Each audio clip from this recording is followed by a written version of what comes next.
I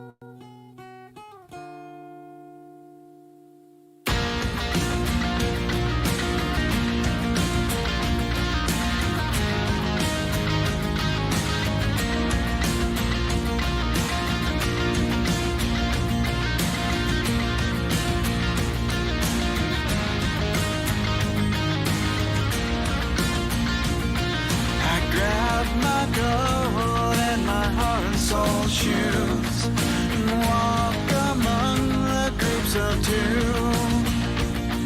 It's not ideal, it's just how we feel. It's a shame we're easily amused. The only cure for this forward motion is to make emotion fly away. The air is cold, but the water's not frozen. I see ripples rolling every day.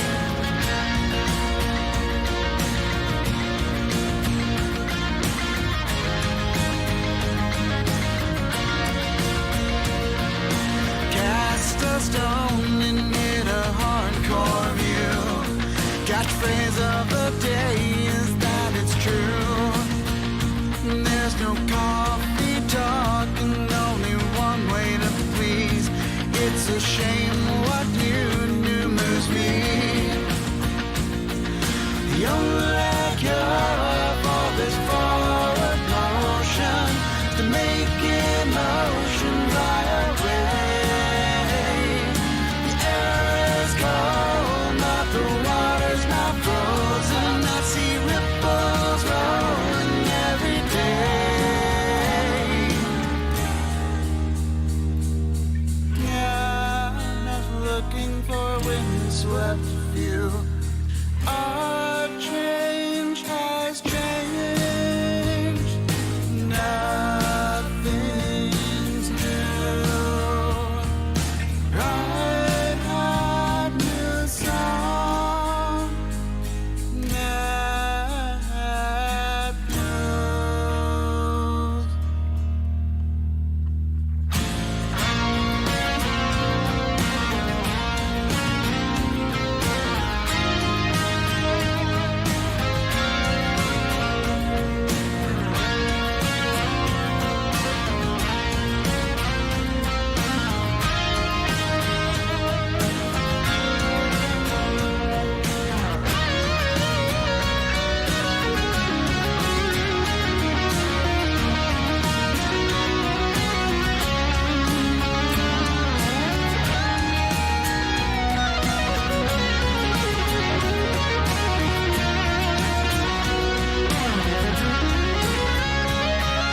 The only cure for this forward motion is to make emotion fly away.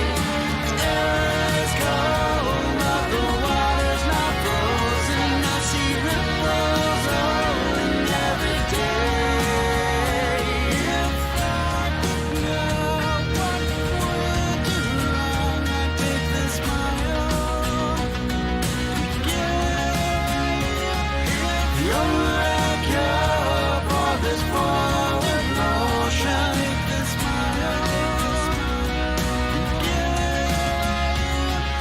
The only cure for this forward motion is this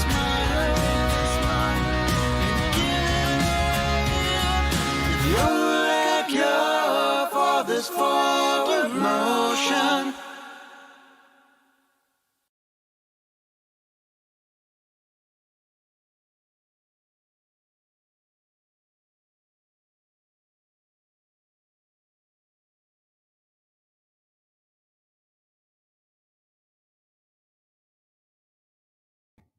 Hey, everybody, and welcome back. If you were with us this morning to Rebellion 1776, my name is Lynn Hurley, and I am here with you to critique, criticize, and fact check our nation's politicians in real time. We love watching a sassy congressional hearing around here because we want to know just what those politicians are doing with our tax dollars and what they are saying. So if you know someone who would like to know the same, please feel free to share the love and share the show with them. And then once you're done with that, just sit back, grab yourself a snack and a drink. And if you're watching live, please join us in the chat. We always have some fun conversation as we're watching our nation's finest in action. And if you do like watching all things politics, why not go ahead and hit that little subscribe button? It's not going to hurt you. Just give it a try. And don't forget to turn on the notifications so you always get notified whenever I have a new show coming up. So nice to see you guys again. We were here this morning. If you missed it, we watched a really good hearing looking into what sort of was going on with the pipe bombs during J6. So that's that was here this morning, and it's in the videos in the video section. No, the live section. Sorry. If you want to go back and watch that later, I highly recommend it. It was really interesting, but I am very much looking forward to this hearing as well. This is another one that was done yesterday, and it is about the national security challenges in North and South America. And as we all know, there are a lot of national security challenges going on right now. So let's get right on into it. And because I think this one is, I think it's about 3 hours long, if I'm correct. Just about 3 hours. So let's get started and see what they have to say about our security issues. So, as always, let me know how the sound is. Oh, I didn't make that full screen. All right, let me know how it is. It will come to order. Before we begin, I have one housekeeping matter. As soon as we adjourn the public hearing, we will immediately move upstairs for a classified briefing, and we'll also be asking questions in reverse order of seniority today. Today, we begin our fiscal 2025 posture hearings for Northcom and Southcom. I want to thank our witnesses for being here today. It's Northern Command and Southern Command. In 8 months, President Xi is expected to visit Peru, inaugurate a brand new $3.6 billion megaport. It was financed by China, built by Chinese workers, and it will be owned and operated by the CCP-backed company. It will be used to ship South American copper, lithium, and other critical materials to China to further their military modernization. This is just the latest of China's efforts to displace American influence and build a strategic footprint in our backyard. 25 of the 31 countries in the Southcom AOR are welcomed or have welcomed infrastructure investment from China. 22 have formally joined China's Belt and Road Initiative. China is investing in critical sectors across Latin America, including sea, space, telecommunication, critical minerals, and energy. CCP-backed companies currently own or operate mines in Mexico, Argentina, Peru, and Venezuela, electrical grids in Peru and Chile, 5G wireless systems in Costa Rica and Bolivia, Brazil and Mexico, space launch and satellite tracking facilities in Peru, Venezuela, Bolivia, Argentina, as well as 40 ports across 16 Latin American and Caribbean countries. That includes ports on both ends of the Panama Canal, one at the tip of South America, and one just 100 miles away in the Bahamas. None of the agreements governing these port, space, and telecommunication projects ban the collection of intelligence by China, and none of them ban the PLA from using them for military operations. In fact, many of these countries already share intelligence, host port calls, buy military equipment, and receive training from the PLA. Unfortunately, China is not the only malign influence in the Western Hemisphere. Since Putin's illegal invasion of Ukraine, Russian propaganda efforts have increased across Latin America. Russia continues to invest heavily in Cuba's communist regime, and its military continues to provide training and arms to Venezuela, Cuba, Nicaragua, where Russia has over 200 troops operating a satellite tracking station.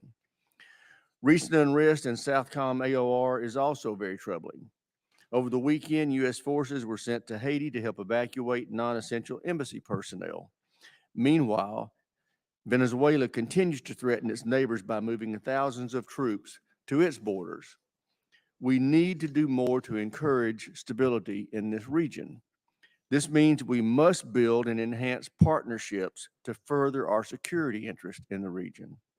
We also need to focus on real threat transnational criminal organizations based in the region and what they pose to our nation. These brutal criminals prey on thousands of vulnerable men, women, and children. They steal their money and endanger their lives with perilous attempts to gain illegal entry at our borders. Last year, CBP encountered nearly 2.5 million migrants trying to illegally cross into our southwest border. That set a new record. And to make matters worse, that number includes at least 169 individuals on the terrorist watch list, 598 known gang members, and 178 of which were MS-13 gang members. Keep in mind, these are just the ones that the CBP caught. CBP estimates that another 1.7 million illegal immigrants got away. South and Central American criminal organizations are also the main source of fentanyl and other dangerous drugs smuggled across our southern border. In FY23, a record 27,000 pounds of fentanyl were seized at the southwest border, enough to kill 6 billion people. And that's what was seized, not what got in. Nearly 3,000 military personnel are deployed to the U.S. border, the largest U.S. deployment of forces in the Western Hemisphere. NORTHCOM and SOUTHCOM are doing their best to try to provide support to civilian authorities to address the border crisis, but the real solution rests with our president. He needs to drop the excuses and secure our border. I look forward to hearing from our witnesses and getting their best military advice on how to overcome these security challenges that we face. And with that, I yield to my friend, the ranking member, Mr. Panetta, for any questions he may or comments he may have. Thank you, Mr. Chairman. I appreciate this opportunity to sit in for Ranking Member Adam Smith, but I'd also like to welcome our witnesses for our hearing today. Ms. Rebecca Zimmerman, performing the duties of Assistant Secretary of Defense for Homeland Defense and Hemispheric Affairs. General Laura Richardson, welcome back as the commander of U.S. Southern Command, and General Gregory Guillot, commander of U.S. Northern Command and North American Aerospace Defense Command, in his first appearance before the committee after taking command in February. It's appropriate for our first posture hearing to be focused on the defense of the United States. What happens here at home and in our neighborhood is of the utmost importance to securing our national interest. I appreciate Ms. Zimmerman's focus on the new Homeland Defense policy guidance in her testimony and look forward to additional detail about what the department intends to improve in its resilience across DoD, the interagency, and our civil society to ensure that we can deter and, if necessary, survive and prevail against any adversary who chooses to test our defenses.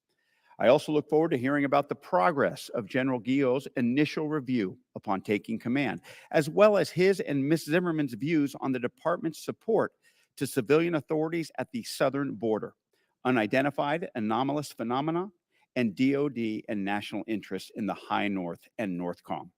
Further, I hope to understand NORAD's posture and future requirements with respect to integrated air and missile defense, particularly in regard to increasing our domain awareness, regardless of the type of threat or origin.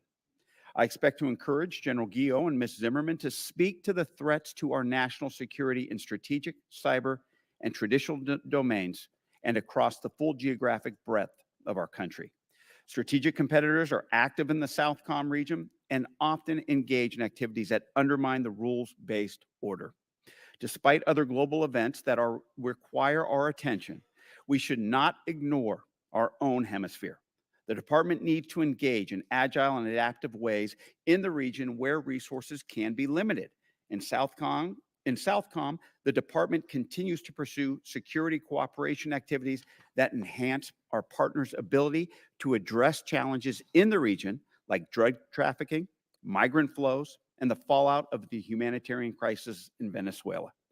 Such activities can effectively build the capacity of our partners while also deterring malign activity and aggression in the region. I'm interested in hearing how such activities build capacity and to the extent to which they reinforce human rights. And yes, we are keeping an eye on the situation in Haiti. The department is currently supporting the Multinational Stability Support Mission and augmenting security at the U.S. Embassy, and I encourage General Richardson to speak about these missions. Finally, I will repeat my concluding question to our witnesses from last year. How do we continue to protect the United States, continue to build our partnerships with the countries of the Western Hemisphere, and continue to keep an eye on efforts that may undermine the United States' interests? I thank the witnesses for being here, and I look forward to hearing their testimony. Thank you, Mr. Chairman. I yield back. Thank you. Now I'd like to introduce the witnesses. We have the Honorable Rebecca Zimmerman, is Acting Principal Deputy Secretary of Defense for Homeland Defense and Hemispheric Affairs. It's a pretty long title. General Laura Richardson, Commander, United States Southern Command. General Gregory Guillot. How do you pronounce that? Chairman, it's Gio. Guillot. All right. General Gregory Guillot is the Commander, United States Northern Command and Northern Aerospace Defense Command. I welcome the witnesses. Ms. Zimmerman, we'll start with you. You're recognized for 5 minutes. Thank you. Chairman Rogers, Ranking Member Smith, and Congressman Panetta standing in, and distinguished members of the committee, thank you for the opportunity to testify before you today. I'll highlight how we're putting Homeland Defense and other interests across the hemisphere front and center to implement the 2022 National Defense Strategy. But I want to first acknowledge the tragic helicopter crash on the southwest border on Friday afternoon that killed 2 New York National Guardsmen, Casey Frankowski and John Gracia, and also U.S. Border Patrol agent Chris Luna. On behalf of the Department of Defense, I extend our sincere condolences to the families of those lost. The 2022 NDS states that the department's top priority is defense of the homeland, paced to the growing multi-domain threat posed by the People's Republic of China. Per the NDS, the PRC is the pacing challenge for DoD, while Russia remains an acute threat. The PRC and Russia currently pose more dangerous challenges to safety and security to the U.S. homeland. But the NDS also ensures vigilance of other persistent threats. North Korea is expanding its nuclear and missile capability to threaten the homeland. Iran is testing space launch technologies, and global terrorist groups require continued monitoring. Emerging technologies pose new challenges to strategic stability and demand that we adapt and adjust our posture, deterring adversaries from employing advanced threats by denying them the benefits of their aggression. As small, uncrewed aircraft systems proliferate in the open market and their costs decrease as their capabilities rapidly increase, the threat of these small UAS is becoming more prominent. Our nation also continues to face the challenge of natural and man-made hazards. Last year, the U.S. homeland endured 114 incidents, 24 more than in 2022, caused by natural hazards including severe storms, tornadoes, hurricanes, floods, and wildfires. In December of 2023, Secretary Austin approved a classified Homeland Defense policy guidance, updating the department's approach to Homeland Defense to account for major changes in the global security environment. We have shared this classified document with the Congress and plan to publish an unclassified version later this year. The guidance looks to meet the challenges we face today by driving action across the department to deter threats of aggression or strategic attack to the homeland across multiple domains and the spectrum of conflict. It identifies initiatives that contribute to DoD's ability to project power, defend the homeland, and in the event of a conflict, maintain continuity of wartime operations. Those initiatives link to the 2022 NDS and ensure that DoD will deter aggression against the homeland, improve resilience to an attack across the spectrum of conflict, focus on defending defense-critical infrastructure against attacks, ensure continuity of operations and continuity of government, build resiliency against the impacts of climate change, and ensure resilience in chemical, biological, radiological, and nuclear response capabilities associated with Homeland Defense missions. Defense Support of Civil Authorities, or DSCA, is an important activity supporting the American public and our partners, responding to disasters, public health emergencies, and securing our borders. Per the NDS, DoD is prepared to support DSCA activities that do not impair warfighting readiness. Today, between 2,500 and 3,000 military personnel are deployed to the southwest border supporting U.S. Customs and Border Protection activities. DoD has supported DHS's border security mission for 18 of the last 21 years. The United States derives immense benefit from a stable, peaceful, and democratic Western Hemisphere that reduces security threats to our nation. We're deepening partnerships with Canada, Mexico, Brazil, Colombia, and Chile, while reinforcing democratic institutions, civilian control of the military, and respect for human rights and the rule of law. In February, Secretary Austin participated in the North American Defense Ministerial with his counterparts from Mexico and Canada. DoD is working to fulfill and sustain the department's supporting role in Central America and the Caribbean, institutional capacity building, and humanitarian assistance and disaster response. In addition, the department is participating in U.S. government efforts to support a UN-backed multinational security support mission in Haiti to assist the Haitian National Police. Our relationships in the hemisphere help ensure we can conduct humanitarian assistance and disaster relief, bolster cyber defenses, promote climate resilience, and conduct pandemic response. To conclude, the department is committed to defending the homeland and pursuing U.S. interests in the Western Hemisphere and the Arctic. Thank you for your support of the Department of Defense, and I look forward to your questions. Thank you, Ms. Zimmerman. General Richardson, you're recognized. Chairman Rogers, Ranking Member Panetta, and distinguished members of the committee, thank you for the opportunity to appear before you with Assistant Secretary Zimmerman and General Guillot. I am honored to represent the dedicated men and women of U.S. Southern Command to discuss the challenges we share with our neighbors in Latin America and the Caribbean. Our national security strategy recognizes the direct link between this region's security and our own security. We are harnessing the power of partnership from Team USA in support of Team Democracy by leveraging all instruments of national power, diplomacy, information, military, and economics to expeditiously assist partner nations in addressing the challenges that impact our collective security. This region, which is our shared neighborhood, remains under assault from a host of cross-cutting transboundary challenges that directly threaten our homeland. I have seen these challenges intensify since I met with you last year, and this remains a call to action. In almost 2.5 years in command, I've made it my priority to meet our partners where they are and to listen and understand the challenges that affect us all. The world is at an inflection point.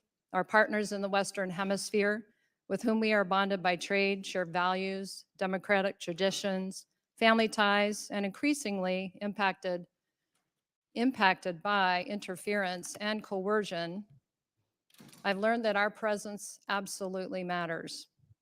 The People's Republic of China has exploited the trust of democracies in this hemisphere, using that trust to steal national secrets, intellectual property, and research related to academia, agriculture, and healthcare. The scope and scale of this espionage is unprecedented. Through the Belt and Road Initiative, the PRC aims to amass power and influence at the expense of the world's democracies. Here in the Western Hemisphere, Latin America and the Caribbean have the potential to feed and fuel the world. Understanding this, the PRC is already busy extracting and exploiting. Predatory investment practices, construction of megaports and dual-use space facilities, and criminal cyber activities are just a few of the PRC's malign activities that jeopardize the sovereignty and safety of the region. Russia remains an acute threat and seeks to increase its foothold by bolstering authoritarian regimes in Cuba, Nicaragua, and Venezuela. In the last year, China, Russia, and Iran have increased their presence diplomatically, economically, and even militarily in the region. These activities undermine democracies and challenge their credibility. Both China and Russia exploit the presence of transnational criminal organizations and amplify their destabilizing impacts on democratic governments. TCOs traffic weapons, drugs, people, gold, lithium, rare earth minerals, commodities, and counterfeit goods, while contributing to the surge of fentanyl-related deaths here at home. The good news is working with our very willing partners leads to the best defense. We must use all available levers to strengthen our partnerships with the 28 like-minded democracies in this hemisphere who understand the power of working together to counter these shared threats. The United States remains the preferred and most trusted security partner in the region. We build trust through investment in security cooperation programs that train and equip our partner militaries and security forces, a robust joint exercise program to build interoperability, and the development and employment of emerging technologies. Moreover, we maximize the resources allocated by the Department of State's International Military Education and Training Program, or IMET, foreign military financing, foreign military sales to build interoperability and counterbalance the PRC's military engagements and investments. As the National Defense Strategy states, the U.S. derives immense benefit from a stable, peaceful, and democratic Western Hemisphere that reduces security threats to the homeland. U.S. Southcom continues to innovate and adapt, putting integrated deterrence into action every day. We remain committed to working across all domains with allies and partners, combatant commands, the Joint Force, the U.S. interagency, non-federal entities, and the United States Congress to guarantee safety, security, and prosperity throughout the Western Hemisphere. This work and promise of U.S. Southcom as a part of Team USA in support of Team Democracy is our pledge. Thank you for your assistance in resourcing this team. I look forward to your questions. Thank you. Thank you, General Richardson. General Gio, you're recognized 5 minutes. Chairman Rogers, Ranking Member Panetta, and distinguished members of the committee, thank you for the opportunity to appear before you today. It's a profound honor to command and represent the men and women of North American Aerospace Defense Command and United States Northern Command. And I thank Ms. Zimmerman for acknowledging the sacrifice of 2 soldiers and a Border Patrol agent, as well as remembering the injured soldier from last week's helicopter crash along the southwest border in Texas. As we speak this morning, American and Canadian military and civilian personnel from both commands are actively defending our homelands against significant, persistent threats from multiple vectors in all domains. Although I've only been in command a few weeks, it is readily clear to me that the United States, Canada, and our expansive network of partners are facing an extraordinarily complex strategic environment.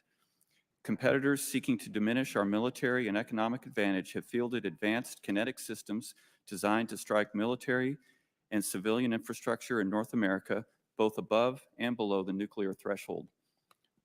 Meanwhile, competitors have rapidly advanced and routinely use non-kinetic capabilities targeting our critical infrastructure and essential networks. Threats to the homeland are present in all domains along all avenues of approach, to include the Arctic region. As stated in the National Defense Strategy, the People's Republic of China remains our pacing challenge as the People's Liberation Army modernizes and grows at a rapid pace. The PRC's expanding nuclear capability and capacity, along with its development of modern submarines, missiles, and hypersonic weapons, all present significant challenges for homeland defense. While the PRC's capabilities are growing quickly, Russia remains a threat to the homeland today and is an immediate nation-state concern. Russia retains the world's largest stockpile of strategic and non-strategic nuclear weapons, along with significant capacity to strike inside North America with its air and sea-launched precision conventional weapons. Despite heavy losses to its ground forces in Ukraine, Russia has invested heavily in systems that can threaten the United States, such as advanced guided missile submarines, hypersonic glide vehicles, ICBMs, as well as significant cyber and undersea capabilities and developmental systems such as a nuclear torpedo and a nuclear-powered cruise missile. Meanwhile, North Korea continues its bellicose rhetoric while test launching increasingly advanced long-range missiles and expanding its ties with China and Russia. While Iran currently lacks the capability to strike North America with long-range missiles, it is investing heavily in that capability. Iran also supports violent militant groups in the Middle East and maintains a worldwide network of operational surrogates. And the most prevalent and growing threats include cyber and small unmanned aerial systems that are being employed inside the US and Canada against civilian and military infrastructure in ways that were not possible a few years ago. With those risks firmly in mind, NORAD and NORTHCOM strive to begin homeland defense well beyond North America. To do so, both commands are working with the services and Congress to improve domain awareness in order to detect, track, and defeat threats ranging from long-range ballistic missiles to small unmanned aerial systems. The defense of North America is an active endeavor that requires NORAD and NORTHCOM to campaign against all threats in all domains along all approaches. That effort requires seamless exchange of information with combatant commands, conventional and special operations forces, and the intelligence community, and the spectrum of interagency and international partners. The importance of collecting and disseminating information quickly cannot be overstated. I strongly support the department's work to advance the combined joint all-domain command and control concept as we seek to detect and track potential threats and share information as quickly as possible with analysts, operators, and decision makers around the world.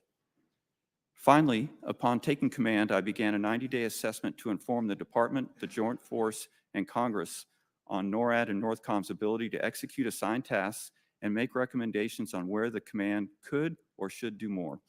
Once complete, I look forward to sharing my findings and updated vision for how NORAD and NORTHCOM will best execute the noble mission of Homeland Defense. The challenges facing our homelands are real, but there should be no doubt about NORAD and NORTHCOM's resolve to deter aggression and, if necessary, defeat threats to our nations and our citizens. Again, thank you for the opportunity to appear this morning. I look forward to working with the committee, and I'm happy to take your questions. Great. Thank you all. And I now recognize myself for questions. General Richardson and Gio, you heard me outline and y'all talked about China's infrastructure investments in and throughout Latin America and the Caribbean.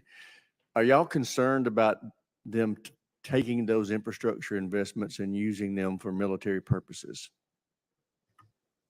Chairman, yes, we are worried about that. And being able to flip the state-owned enterprise, critical infrastructure, what looks to be investment in the region, deep water ports, 5G, clean energy, the safe city, smart city technology, and space enabling infrastructure. General. Chairman, I completely agree with General Richardson. From the NORTHCOM Homeland Defense perspective, it's something that I'm watching very closely in the 90-day assessment, and look forward to sharing what I learned as far as the specifics of what we can do to address that threat more completely. Well, obviously, I'm concerned about it, and I'm particularly interested in both of y'all. What would you like to see Congress do to help you counter those malign influences in the Caribbean and Latin America? So, Chairman, I would say that we've got to be on the field competing for the tenders and the contracts that come out from the countries. And so the countries put out the tenders, and our Team USA, U.S. companies have got to be competing on that critical infrastructure. And so over this past year, I've been partnering U.S. Southern Command with more closely with the interagency to try and break down those barriers that are there. Also through the Inter-American Development Bank, Development and Finance Corporation, and all of the projects that come out of there. Those are big money projects that can compete with Western solutions, Team USA solutions in support of the countries, and be a counter, an alternative to the Chinese companies, state-owned enterprises that are competing on these contracts in the countries. General Gio, is there anything that you need from Congress to help you counter those influences? Chairman, thank you. First, we'll continue to cooperate with General Richardson and her command as the seams between Southcom and Northcom are seams that cannot be, we need to make sure cannot be exploited. Our approach to partnering with Mexico is primarily through the mill-to-mill arrangement. And with that, our Special Operations Command, which we call SOC North, works side by side with Mexican military to build capacity, capability, and eventually interoperability. What I would appreciate is continued support for those efforts as we strengthen that relationship on the south side of our border. Are those mill-to-mill authorizations that you have, the funding levels adequate at present? Chairman, at the present time, they are sufficient. General Richardson, are yours? So on the security cooperation, not just yet, and with the bill, defense bill that'll be coming out for 24, we hope to receive what we did last year, and that would go a long way to meeting our requirement if we were to receive the same thing as we did in the previous year. Well, I appreciate your loyalty to the administration, but both of you are undercutting how much I think you need. I think the amount you received last year should be doubled at least this next year. With that, I will yield to Mr. Panetta for any questions he may have. Thank you, Mr. Chairman. I think obviously Russia has been occupied recently. However, they're still pretty active in the Arctic. And General Guillot, I want to focus on that area. Obviously, with the expansion of NATO, creating more opportunities to secure the Arctic, it's becoming more critical that we leverage our Special Operations Forces capabilities and ensure that our personnel are trained, readied, and equipped to project power. However, I've had some discussions recently with some Special Operations Forces officers who talked about the difficulties that they've had, be it in resources that they have to operate in that area and the extremes that they have to deal with, but also that their training in Montana and Colorado no way compare to the actual environment of being in the Arctic. So, and we can't address the tactical level difficulties without appropriately defining our mission in the Arctic. It remains unclear to many of our personnel what we mean when we say Arctic, which differs significantly by season, and what Arctic readiness is versus Arctic capable, and how we should operate in an austere environment defined by both economic and military interests. So, General, can you describe what our Arctic mission is and the department's efforts to better align that mission across services? Congressman Panetta, our approach to the Arctic. Could you pull the microphone a little bit closer, please? Yeah. Thank you. Sorry, Chairman. Congressman, our approach to the Arctic is vital to our overall homeland defense because the Arctic comprises about 52% of the entire area of operation for NORAD and NORTHCOM's areas. And although we frequently talk about the Arctic in terms of Alaska, it's important to note that the high north and then also the northeast approach, which we call the 2 o'clock position, is extremely important. What you mentioned about the training of the forces is exactly right. We have well-trained forces, but unfortunately they train often in the United States and not up in the Arctic, in Alaska, and therefore they need to have specific equipment, gear, and kit to make sure that they can operate in that harsh environment. As we speak, our Special Operations Command is conducting 2 operations in Alaska, Arctic Edge, and ISEX, both of which are identifying the unique capabilities that we need to equip our forces to be able to fight there. And on the same, and you pointed out the special operations on the other side, even with our Air Forces and Army forces that operate very well in Alaska right now and are equipped for that, if a conflict in the Pacific would cause them to push forward, I'm concerned that the forces that would backfill there may be well trained, but not specifically in Arctic techniques, and then also with the gear necessary. So that is something that I will address with the services to ensure that we have depth in our Arctic capability. Great. And you know, as you know well, with the expansion of NATO, including Sweden and Finland, how will using them as reliable partners, how do you think that's going to help us in our mission in the Arctic? Congressman, I think the immediate benefit will be strengthening that 2 o'clock approach that I just mentioned. If I could use a quick example for last week, we had 2 times where Russian Bear bombers flew along that avenue for the first time in over 2 years, I should add, approaching the Canadian and United States air defense identification zones off the Northeast United States.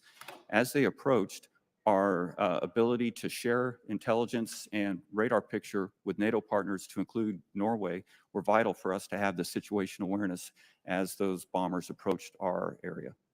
Great. General Guillot, thank you for highlighting an area that I think we have to focus on a little bit more. I appreciate that. Mr. Chairman, I yield back. Thank the gentleman. We will now yield to the gentleman from Georgia, Mr. McCormick. Thank you, Mr. Chair, and thank you to the witnesses, and also thank you for the 2 sergeant majors in the Marine Corps, because we know that 4-star generals and admirals are nowhere without their sergeant majors. I want to address the fact that our forward deployed military performs a critical task in defending us in this Western hemisphere, which is often neglected in this conversation. I think we cannot take this for granted, especially as the People's Republic of China and the pacing threat that we have increases its influence over Latin America. Honduras recently joined the Belt and Road Initiative, and Peru announced the construction of a massive Chinese-financed deep water port. Now, by my estimates, I think China has over 50 deep water ports like this. We have about 2. Puts this tremendous disadvantage in what's growing. Over the past 10 years, China has replaced the U.S. as Latin's top trading partner. This means that they basically have greater influence in the Western Hemisphere in some of the most populous areas in this region, to include Brazil, Peru, Colombia, Panama, Venezuela, Cuba, Honduras. The list keeps on growing. My concern is that as their influence continues to grow into Latin America, how has it impacted Southcom's mission? How do we reestablish ourselves as good friends and the choice between two nations, one that I believe is very nefarious versus one that should be friendly as a global leader, especially in the Western Hemisphere? And General Richardson, if you'd address this, please. Thank you, Congressman. So in my opening, I said, you know, the 28 like-minded democracies that we have in the region, we've got to partner better with them. And close to 15 to 20 years receiving less than 50% of my security cooperation requirement. As I mentioned, last year's funding that we got in the 8068 section was very, very helpful. But we can't just get 1 year of additional funding to meet the requirement. And I would say that our presence absolutely matters, and our security cooperation program is my #1 lever in the Southcom AOR to partner with our militaries and the public security forces in the region, and to provide the counterbalance to what the PRC is doing. And so, as I said, our presence absolutely matters. But when we're not there, and with this additional funding last year in the 8068 appropriation, we were able to get further into the Southern Cone. So the countries of Chile, Argentina, Paraguay, Uruguay, with exercises and more engagement other than just a visit every once a year, has really made a huge difference in terms of the partnering. But we have to be there. We have to have good security cooperation programs. We have to have flexible authorities that as opportunities open, because they're only open for a short period of time, to allow Team USA to be able to be responsive to our partners. And I'd say we probably also have a neglect in AFRICOM too, for the same reasons. We just seem to look in different regions. We forget the places that we've in the past been very dominant. Now we're losing ground. Secretary Zimmerman, according to Customs and Border Patrol, so far this year, we have encountered almost 19,000 Chinese nationals at the U.S.-Mexican border, a more than 50-fold increase since 2021. I might add, we have a record number crossing the northern border from the Chinese nationals as well. We acknowledge the threat from the People's Republic of China, and it seems our porous southern border is in crisis already, which we've acknowledged. The American people are absolutely concerned as one of the #1 issues in America. We know this is potential devastation to what could be terrorist activities, stealing information, smuggling things in. We have almost 2 million people that got away. We don't even know who they are. We don't know how many of them are Chinese nationals as well. On top of that, 258 individuals on the terrorist list have crossed the southern border since the start of 2021. And oh, by the way, we have a record number of Chinese coming in from all over the way, whether it be by air or by sea or by across the borders. Would you agree that the suspected terrorists and their potential PRC spies crossing the southern border are a national security threat? Congressman, you speak of a very important challenge. I think the crisis at the border includes a number of dimensions, to include what we call extra-hemispheric immigration. I think that anytime we talk about those actors, that would be they terrorists, be they. I hate to cut you off. I'm almost out of time. I just got to make my point. I know you agree it's a threat. I just want to point out that when we talk about the difference between undocumented versus documented, just Gentleman's to clarify. time's expired. Chair, and I recognize the gentleman from Texas, Mr. Veazey. Thank you, Mr. Chairman. I want to thank the panel for being here today. And one of the things that is surprising to me around the issue that we're having at the border right now is people talk about it as if it's something that is, brand new. or something that just happened. But General Richardson, I wanted to ask you, I'm sure that you have studied the history and remember when the Cali cartels and the Medellin cartels and Colombia was having issues dealing with far left paramilitary organizations in that country. It created a great deal of instability.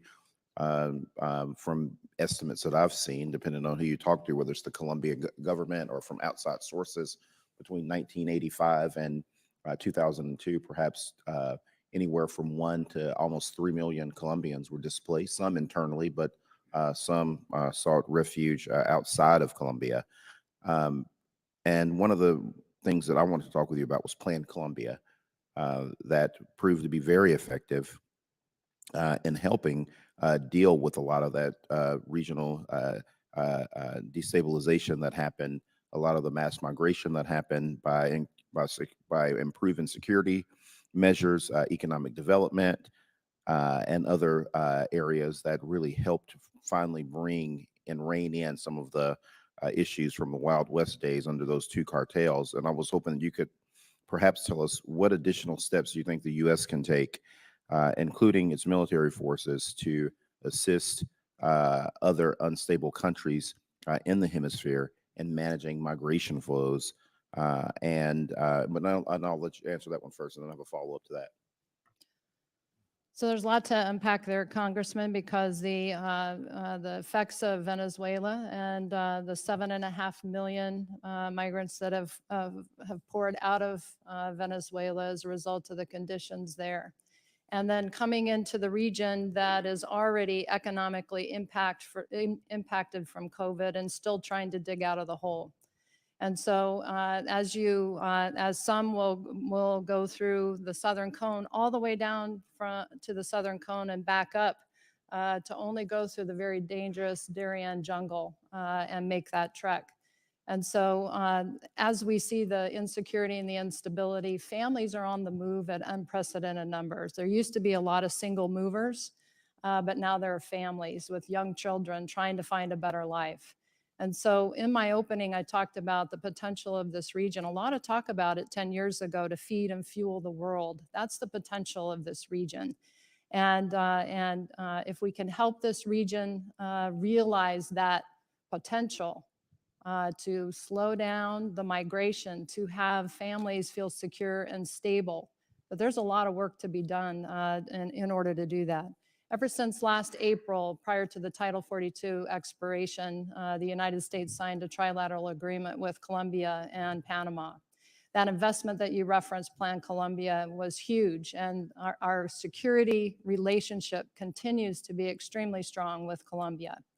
And the operations that both Colombia with their military and Panama with their public security forces going after the criminal networks that are trafficking the humans.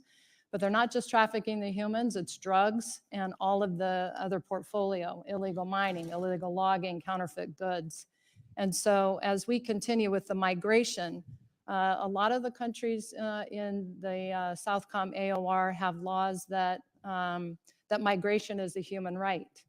And so they don't their laws don't allow them to stop migration or slow the flow. So that's why our investment in the region with the safe mobility offices, the legal pathways. Administrator Power said it best, I think, that everybody knows how to get in touch with a smuggler to get an illegal pathway to the United States. But we have to have that campaign that folks know how to legally get to the United States. Our policies matter in this respect. And again, families are trying to realize the American dream. But how do we realize the American dream in the Americas with the potential to feed and fuel the world? Yeah. So I think economic investment as well as security investment is absolutely necessary. Yeah. Thank you very much. Mr. Chairman, I yield back. Thank the gentleman, Chair, and I recognize the gentleman from Missouri, Mr. Alford. Thank you, Mr. Chair. I'm honored to represent two distinguished military installations, Whiteman Air Force Base in Fort Leonard Wood in our district. As you know, the Chinese spy balloon that penetrated our airspace last year flew above Whiteman Air Force Base, the sole home to the B-2 stealth bomber and soon to be home to the B-21. General Guillot, I want to start with you. The Chinese spy balloon last year highlighted disconcerting gaps in our all-domain surveillance and system of sensors that protect our homeland. What steps has North Command and NORAD taken to eliminate these gaps and mitigate risks? Congressman, I outlined three immediate steps that have shown promise and have been successful in identifying balloons that in the past we probably would not have seen. First and foremost, my predecessor, General Van Herk, directed the radar sensitivities to be adjusted, which would allow better detection of low radar cross-section, slow-moving, and high-altitude objects. Although it introduces some clutter in the system because it's the system is receiving more, it does allow us to detect threats like the one that you just mentioned. Second, when our operators see intermittent hits that in the past would be passed off to usually weather or other phenomena that would cause an inconsistent hit, they're now continuing to track those more carefully and more consistently to ensure that it is not a balloon or some other phenomena. And third is better domain awareness between the other combatant commands. As we get JADC2, the all-domain command and control system, the ability to share data from one combatant command to another instead of stopping at a black line on a map that divides the regions. Now we can seamlessly share that information electronically to increase our awareness further away from our shores. General Richardson, you've highlighted the attempts by the People's Republic of China in our hemisphere, the investments they've made. What is their end game in these investments? It's to gain a foothold in all of the critical infrastructure. We've seen it. It's not new in just South America and Central America and the Caribbean. It's happened in Africa and in Europe as well. So But this is an intermediate step for what end? So I look at it as their way. In this region, we worry about basing for the PLA and as we have seen in other areas. But I look at the state-owned enterprises and the ability to be able to flip the use of that to possibly military application being sort of a basing strategy through critical infrastructure in the region. And if we were to become in a conflict with China, this would be very useful for them. And that's my concern, is exactly that. Ms. Zimmerman, have members of Hamas or Hezbollah crossed our southern border, and if so, how many? Congressman, I think I would have to take that back to get you rough numbers from DHS, since they have the lead on securing our nation's borders. But I'd be happy to talk to you in general about our. But have support they to crossed? DHS. Just without a number, can you give me any information on that? I can't speak to that. As has been said earlier, I know that there are members of the terrorist watch list who have been detained while crossing the border. Back to General Guillot, what is the current nuclear threat in space from Russia? Congressman, the threat of nuclear weapons in space, primarily from Russia, is a constant and real concern. If I could, I'd like to address the specifics in a closed session. If there is an actual threat, should Americans know about it? Congressman, I think that it's important for all Americans to know of the wide variety of threats that face the homeland in all domains. Thank you for that. I appreciate your service to our nation. With that, I yield back.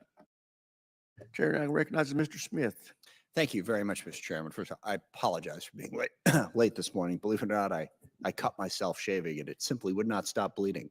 And that's the reason I wasn't here. I wish I had a better story, but that's basically it. Gross, dude. I don't want to cover a lot of ground that's already been covered, but I did have an opening statement talking about, I mean, obviously, the number one issue that we're facing out of, both of your regions is the migration challenge coming up out of Latin America, how that's certainly pressuring our border, but it is also putting a lot of pressure on nations throughout your AOR.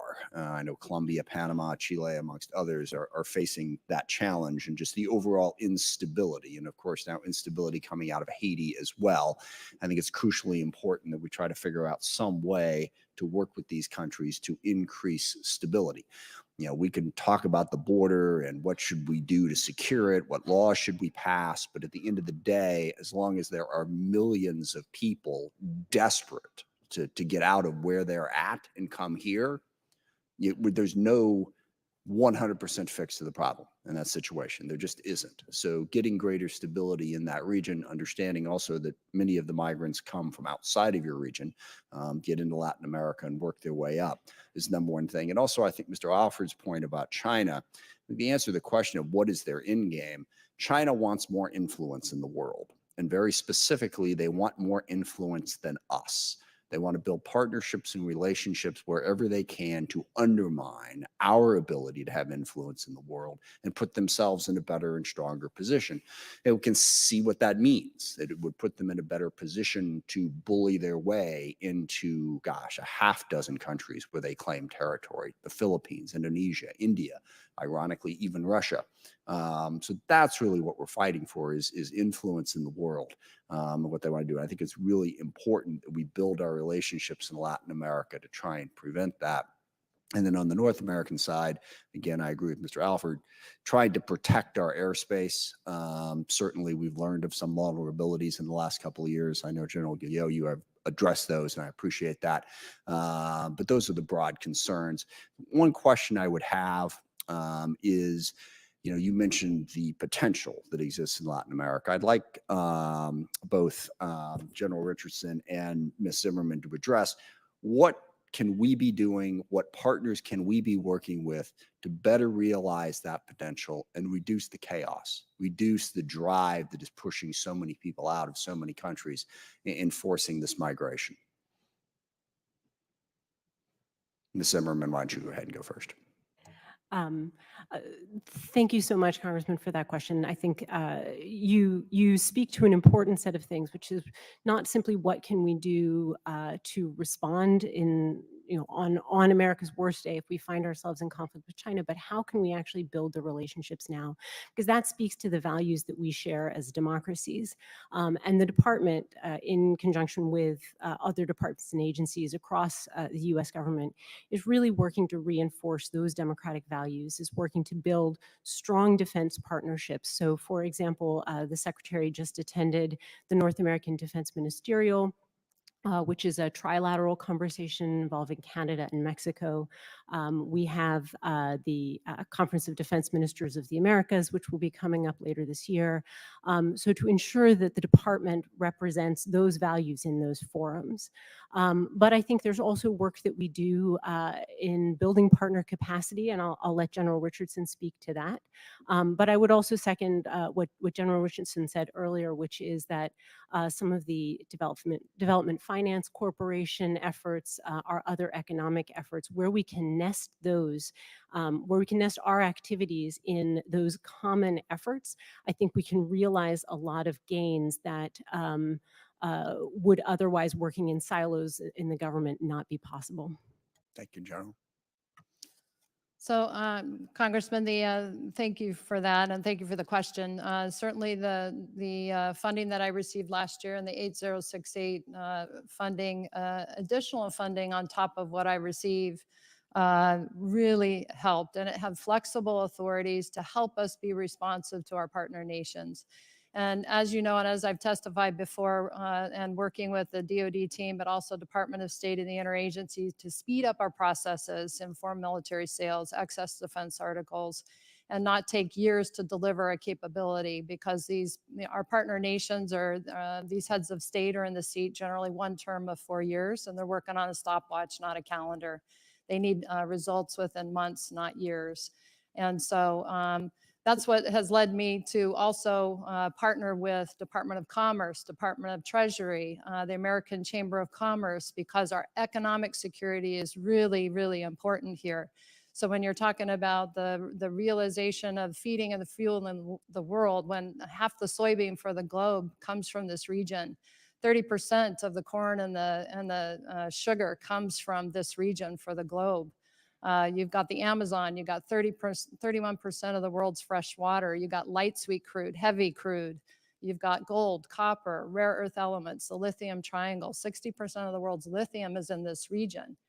The potential is there. So how do we help with the economic investment? We have a lot of foreign direct investment from the United States already, but our US companies in the region We need to brand and start bragging about what Team USA does for the countries already. And then we have to help streamline how our companies, and if there are barriers to competing on the tenders for critical infrastructure in South America, Central America, and the Caribbean. And that is part of that partnership that we've been doing. National security rests on economic security. Yeah. And just one comment, one final question. I think the security piece of this is crucial. And I know it's something that Congress writ large is wrestling with right now. We have concerns when we sell arms or security equipment to other nations. What do they do with them? And those concerns are legitimate. But I hope everyone understands that every nation tries to figure out some way to provide for their own security. Okay. There is no nation out there that simply lays down their arms and hopes for the best. Okay. They try to maintain security, and that's never easy. And it's always a very difficult balance. A partnership with these other countries, part of it is helping them provide that security. And our slow walking of arms sales is undermining our relationships throughout the world and opening the door wide for China and Russia. It is not like these nations are not going to get weapons if we stop selling them to them. They're just going to build different relationships. We've certainly seen that in the Middle East, and I hope we're mindful of the trade-off. Final question is our relationships in Latin America. One of the big things, Russia and China have an incredibly aggressive messaging machine. They are out there 24/7 denigrating us, basically. It's a massive worldwide negative campaign that people here domestically pick up for a variety of different reasons.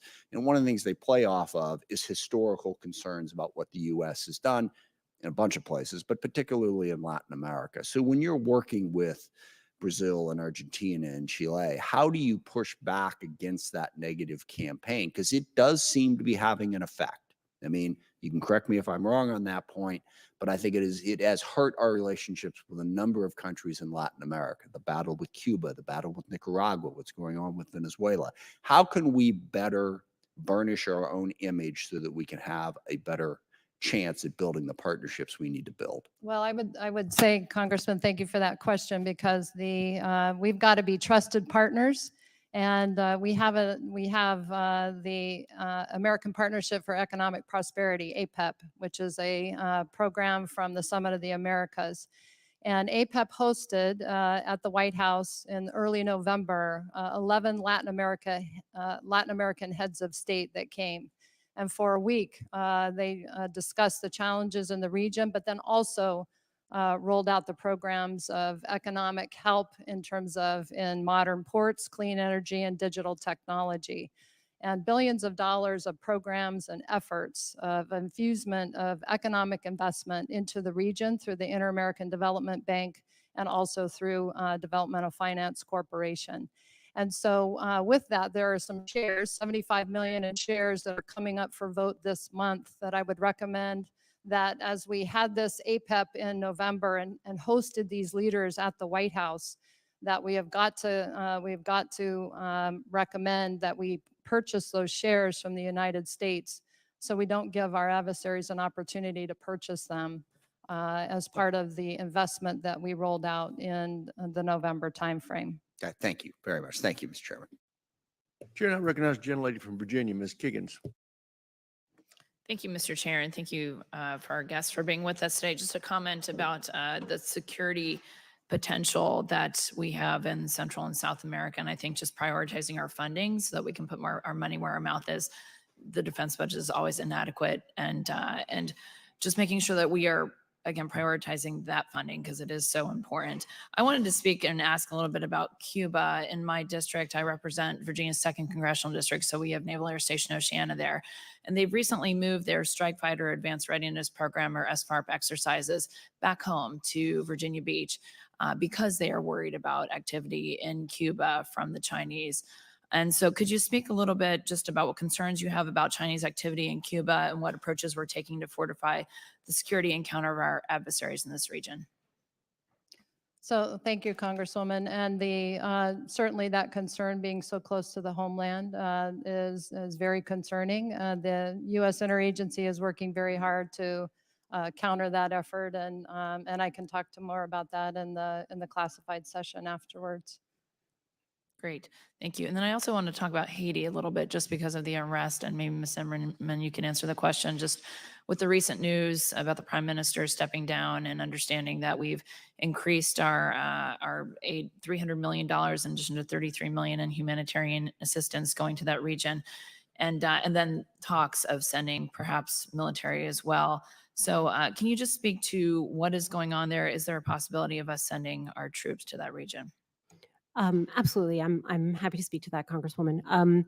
So the situation in Haiti remains obviously very tense, and the U.S. is participating in both its own efforts and also efforts in support of CARICOM and other allies with respect to Haiti. So in terms of a troop commitment of U.S. troops, we are talking there only about security augmentation for our embassy in Port-au-Prince.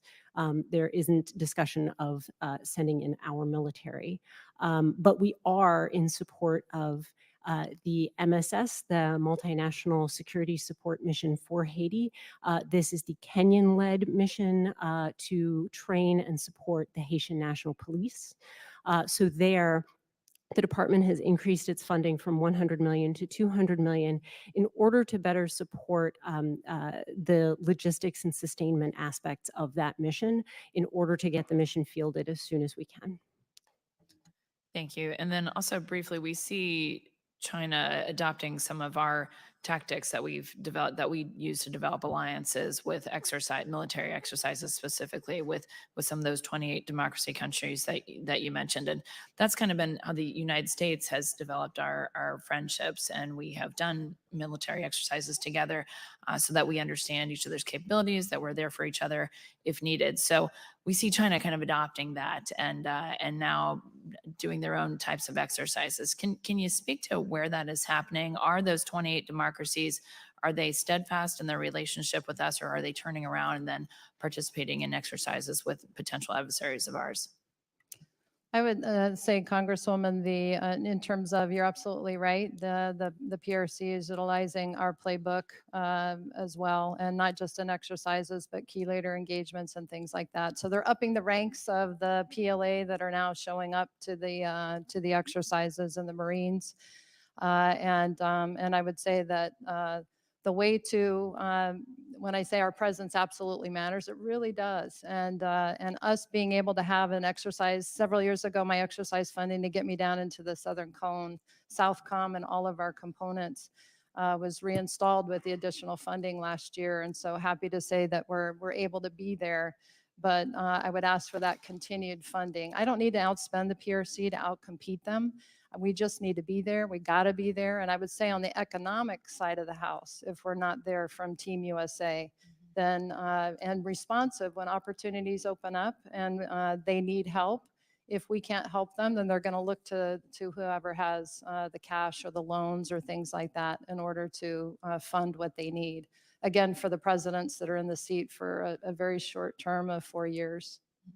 So the 28 democracies that you talk about that are the friendly countries, are they pretty steadfast though in those relationships? Are they questioning our alliances just based off kind of what they're seeing with Russia and Ukraine, and our ability to provide aid to allies throughout the world? Is it having an impact in your? Gentlelady's time's expired. Chair, I recognize the gentlelady from the great state of Alabama, Ms. Sewell.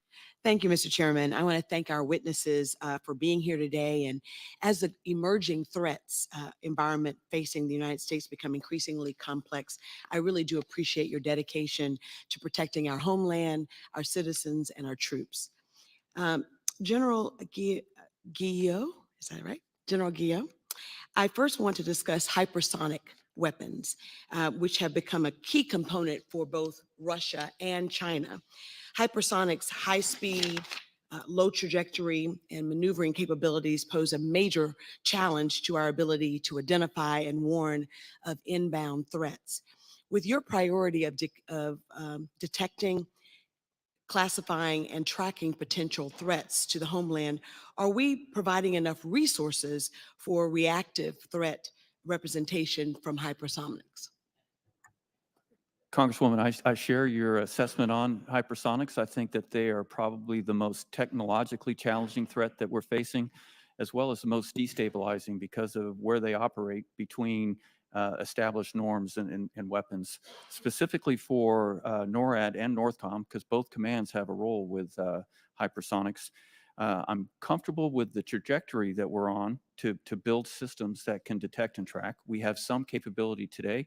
But as the threat advances, we need to advance. And so staying on track with our over-the-horizon radar and some space-based systems, which will give us hypersonic detect and track capability, is essential here in the coming years. So what about next generation technology with respect to hypersonics? Do you feel like we have enough resources around that? Because I really don't think we do. I understand that we don't have to spin them, but we do have to be protective and show foresight. And so talk to me a little bit about that. Congresswoman, I agree. We need to double the efforts in, like I said, we can detect what we have today, but that's not where our adversaries will be in just a couple of short years. And that's on the defensive part. Obviously, not directly my realm, but then to deter, keeping pace on the offensive side is important. And I know that my fellow combatant commanders are looking at as well. And I've also had some very good discussions with the Missile Defense Agency, MDA, about some of the systems that they're developing, both in the future as well as adapting current systems today to be able to defeat hypersonics. Just want to I'm make sure highly that you interested know in that those. there are those of us who are really quite concerned about that and would welcome the opportunity to talk further about it. Ms. Zimmerman, in your testimony, you discussed the impact climate change has on our military readiness. You highlight the Global Water Security Center at the University of Alabama, which utilizes DoD funding to provide education, training, and research-related water, food, energy, and natural disasters. Can you discuss how the Global Water Center assessments help combatant commands, strategic planning, and contribute to our national security? Thank you very much. I think in terms of some of those specifics, I'd like to get back to you in a little bit more detail. But I will say that our ability to get on the same page as a department and as a government in our analysis, our understanding of the problem is what is right now allowing us to begin to take action with the goal for the department of really ensuring seamless operations when we need them, where we need them, regardless of the impact of climate change and extreme weather. Great. General Richardson, we continue to see our adversaries target our partners in South America, from China's Belt and Road Initiative to Russia's disinformation. With China emerging as South America's top trading partner, how can we use our trade initiatives like the Americas Partnership for Economic Prosperity to deter China? I would say that we have to be what we said that we're going to do. We've got to follow through with that and do what we said we were going to do. And I think that that is a huge investment in the region.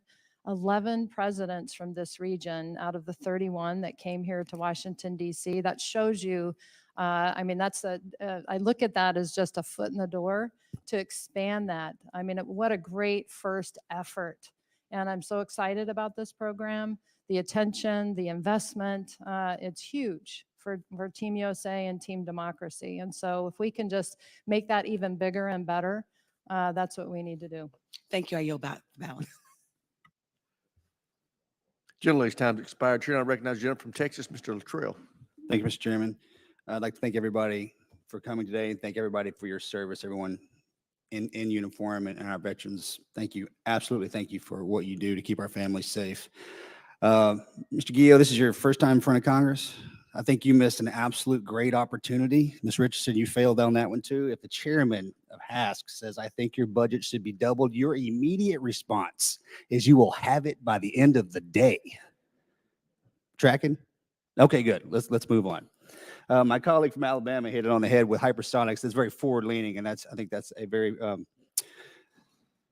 high risk profile that we need to be addressing. But my concern. There's also a hearing on hypersonics this week that I really want to watch. General Richardson and General Guillo, can you give me a kind of a high-level briefing on where we stand with cyber risk, cyber threat in both of your AORs, and the advances in AI that we're in placing, and how we function and the functionality with our partners, because their footprint is far inferior to ours. It is, and the 14 major attacks on government networks in 10 countries over this past year. We can't respond fast enough and help our partners with training. The additional funding I received last year helps with the Security Cooperation Initiative, SSCI, for cyber. But our authorities in institutional capacity building, 333, are not responsive enough. So I would say, what help do the COCOMs need help with is that flexible funding with 333 to help our partners. So when these opportunities, they're crises, but they're also opportunities to help our partners. And so what she's saying that's in what this they hearing rely on is us she for, needs more being funding. fast and being quick to help them. And so I would say that would be what we would need help with. Are we I in the would- process of line iteming those exact things? I mean, we're going to need Absolutely. to present that to us so we know details. Yes, and in our security cooperation initiatives for cyber, we're laying that out. And I have what's called a JCAT, a Joint Cyber Assessment Team from Southcom. It's like a quick reaction force to help our partners and then do the institutional capacity building of training with them on cyber. But we need to do more on cyber because the level of technology is and how quick technology is happening. They cannot keep up with it. And Yes, so ma'am. that's why they need our assistance with that. I'm surprised we Well, don't have just a more than separate willing to branch of assist you cyber with warfare that, at this especially point. given the advancements in cyber risk and cyber threat. Thank you, Congressman. Yes, ma'am. General. Congressman, first, thanks, message received on the funding. Solid. Side. As far as cyberspace, just with all the threats that we face in the homeland in all domains, the most persistent and present threat that we face is the cyber threat. We see attacks every day on, or attempts to attack our networks every day on both the, we have 4 networks in Northern Command that we use to, conduct our mission that we protect, and then also across the DoD network that we work in primarily with Cyber Command to make sure we're defending, as well as with CISA and the FBI on the defense critical infrastructure. So I share your concern on that. That is certainly the most persistent and challenging threat that we face. Have confidence in our detect, but you don't know what you don't know. And then so continued emphasis on this is something that you'll see from NORAD and Northcom. Perfect. This is a language not very many people speak. And it seems as if as these attacks happen daily, every half second, they are so repetitive. I don't want it to be siloed in a way that the Armageddon happens and like, well, this has been happening for years. We didn't know how to number one, address that up and out of the organization or combat it. So I'm asking you to share with us as best you can where we stand, where we need to move, how we need to flex left, right, of center in order to not become victims in this space. Mr. Chairman, I yield back. Chairman yields back. Chair, and I recognize the gentleman from North Carolina, Mr. Davis. Thank you so much, Mr. Chair, and to our witnesses today. I've actually taken my second trip while serving in the 118th Congress to the southern border. I visited most recently the Del Rio sector to witness the evolving crisis firsthand. While there, we had the opportunity to meet with those who are working on the front line. So we definitely appreciate the service and all the work that's taking place that's gone into it so far. Ms. Zimmerman, while on Eagle Pass, we learned there have been more than 120,000 known gotaways so far, fiscal year 2024. How do you compare the threat posed by these individuals, some of whom are on the terror watch list, with those who are actually unknown? I couldn't understand your last question. Yeah, I said, how do we compare those to those who are unknown? To those who are unknown. Yes. Well, Congressman, I think, the work that we're doing, not just in Eagle Pass, but in other places in support of the Department of Homeland Security and our CBP colleagues is intended to minimize that number of known gotaways. We do a lot of detection and monitoring in support of CBP, which helps to ensure that CBP can respond where they need to, when they need to. In terms of those who might be affiliated with terrorist criminal organizations, et cetera, I think it's a small number relative to the other gotaways. But of course, as General Gio said, with respect to cyber, we can't know what we don't know. Okay. Is it safe to say if we know that what we don't know, that there are some unknowns? I mean, is it only an assumption that there are likely some who may have been on a terror watch that could have been unknown or identified as unknown? Uh, Congressman, I think this is really a question for the Department of Homeland Security, which leads those efforts. Okay, thank you. Moving on then, Ms. Zimmerman and General Gio, when we talk then in terms of transnational criminal organizations like the drug cartels, my question is, how can we better predict then the next epicenter of the crisis based on resources that may be at our hands? Congressman, with regard to countering the TCOs, NORAD has some very specific guidance from the department on how we can assist. And the way we present that is through partnering with various lead federal agencies in the area of intel support, more particularly by targeting the network using some of the techniques that Special Operations Command and Central Command have used effectively overseas with terrorist networks, using some of those same techniques to help illuminate on the cartels. And so through our JTF North, that's where we present that capability to the interagency. It's hard to add to that. I think that was a very comprehensive answer, but broadly speaking, we work in conjunction with other departments and agencies, making sure that we're breaking down those silos. I was also on the border just, I think, the week before last, speaking with our colleagues from JTF North and hearing from them that our cooperation with CBP and by extension the Border Patrol, I think is more thorough and deeper than it has been in many years. Okay. And General Gio, your men and women who've augmented in terms of the Department of Homeland Security for, I believe, 18 years now. It's my understanding that this was never intended to be an enduring mission as it's become. Can you describe the impact that it has on those who continue to serve? Congressman, while it hasn't been intended to be an enduring mission, we recognize that our partners need help, and the department has tasked Northcom to do that. The readiness that you alluded to is a very big concern of mine.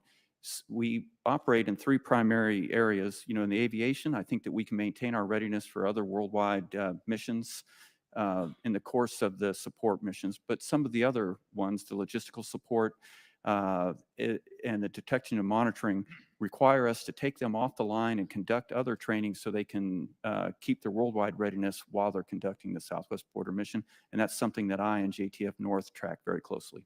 Thank you. Yield back, Mr. Chair. Thank you, gentleman. Chair now recognizes the gentleman from Alabama, Mr. Strong. Thank you, Mr. Chairman, and thank each of you for being here today. General Gio, the Next Generation Interceptor will play a critical role in U.S. Northern Command mission and Homeland Defense. Your predecessor, General Van Herk, told the Senate Armed Services Committee on March 2022 that the United States needs to deploy the Next Generation Interceptor, NGI, by 2028 or sooner to keep pace with our adversaries. What is your assessment of the current NGI schedule given the evolving threat picture? Congressman, I agree with General Van Herk's assessment. It's one of the first things I looked at upon taking command. I still feel that 2028 is the the point where if we have not fielded this system by then, that we run the risk of falling behind the advances of competitors, most notably North Korea. But at this time, I feel that we have the capability to defeat that threat, but we must stay on time with NGI in order to preserve that capability. Thank you. Just to confirm, you agree that fielding the NGI as soon as possible is critical for defense of the homeland? Congressman, I absolutely agree with that. Thank you. If NGI, the NGI program failed like its predecessor, what would that mean for the Homeland Defense system, missile defense system? Congressman, I'll go into details in the closed session, but it would mean that we are not keeping pace with the rogue nations, in particular North Korea. That would be a very bad thing, It would correct? be a very bad thing. Okay. As we have seen, others now canceled portions of the ground-based mid-course defense system. Maintaining competition as long as possible is critical. The acquisition strategy for NGI is the gold standard, and the plan has always been to carry 2 teams through at least critical design review. This is why I'm extremely concerned by reports that the department is now officially planning to conduct an early down select for NGI. NGI is the future of Homeland Missile Defense, and we don't have another capability in the pipeline if these programs fail. Are you concerned with the amount of risk that hasty cost cut measures would add?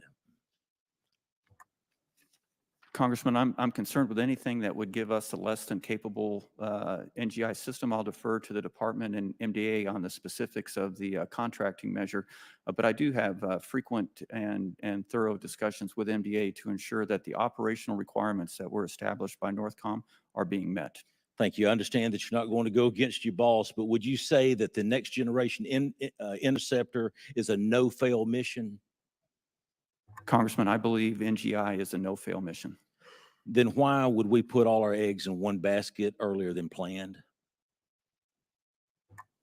Congressman, to the specifics of the contract and the procurement, I have to defer to the MDA experts. Again, I'm very concerned by the proposed major change to policy for NGI, and I look forward to continuing discussions with the DoD on how it intends to mitigate the extreme risk of an early down select. Mr. Chairman, I yield back. Thank the gentleman. Chair now recognizes the gentleman from Pennsylvania, Mr. DeLuzio.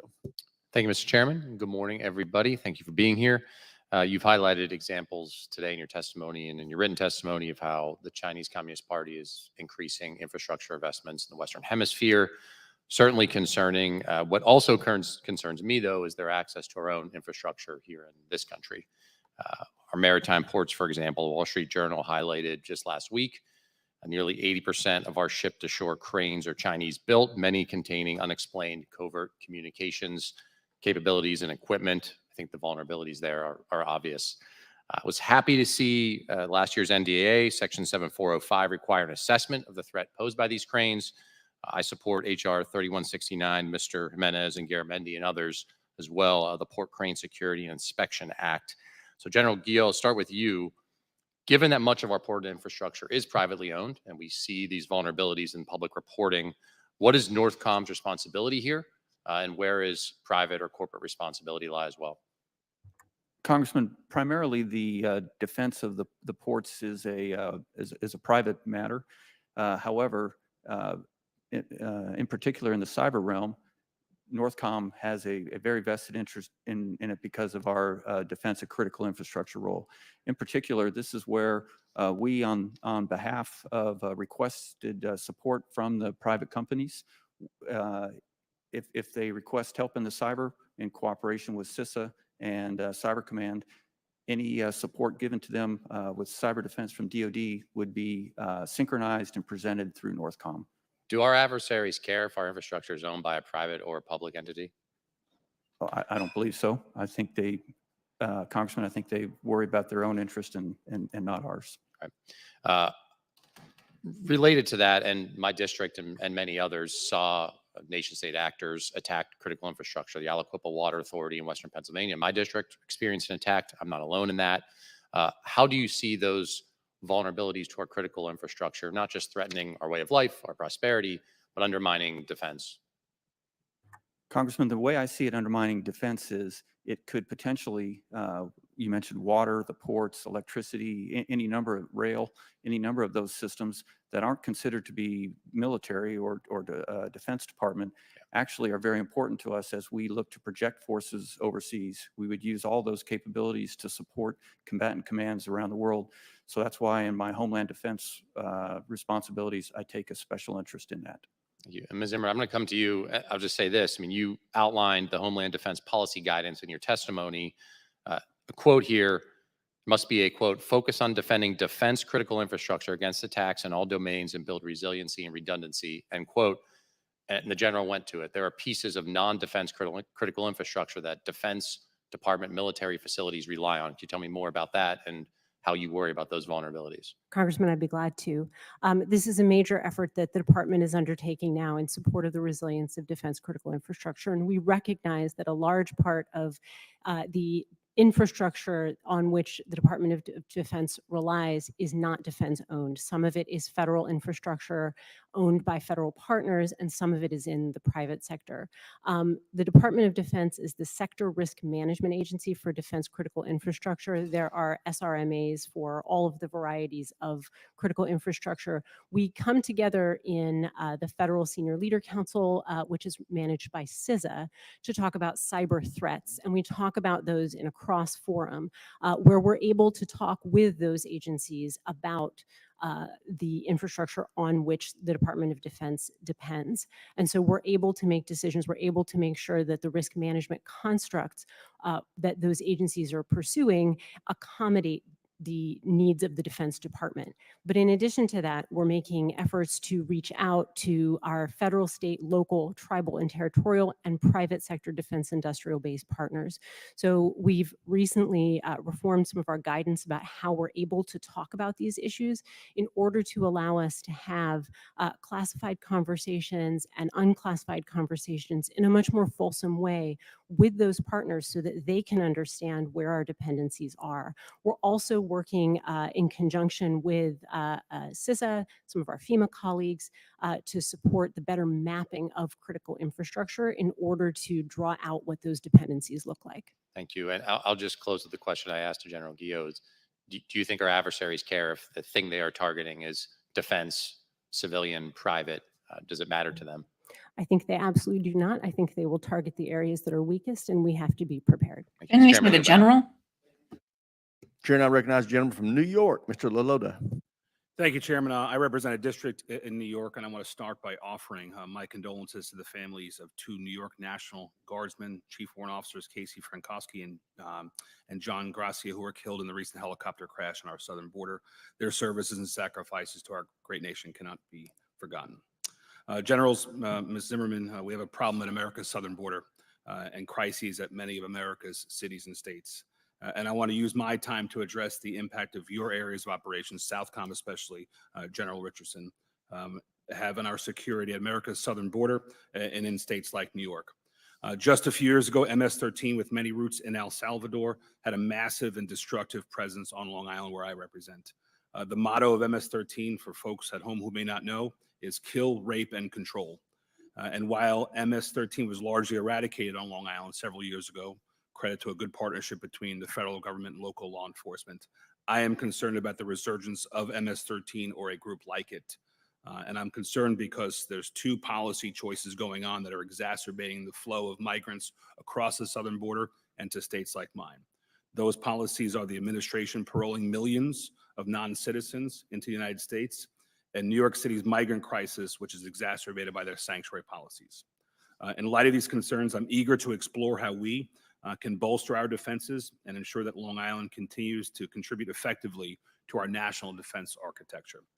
General Richardson, the administration states they're properly vetting all the migrants who come to the United States before paroling them in the United States. Yet critics contend that the proper vetting would entail much more. It would entail full cooperation from the migrant's home country, an awareness of that home country and what that individual's background is, cooperation between that host nation's law enforcement and intelligence services. General, in your capacity as Southcom commander, is it safe to say that you've become familiar with the El Salvador military? Yes, I am familiar with the El Salvador military. Are you familiar with the El Salvador government? No, Congressman. How about some of the local police departments? No, Congressman. Okay. Given your expertise with the military component, can you tell us how the intelligence apparatus in countries like El Salvador compares to the United States? It's definitely not as robust, Congressman. Scale of 1 to 10. If the United States is the 10 standard, where would you put nations in your AOR? In terms of the intelligence capacity, Yep. I would say they have the advantage of having home turf advantage, but I would say inside their country, it would be a 10.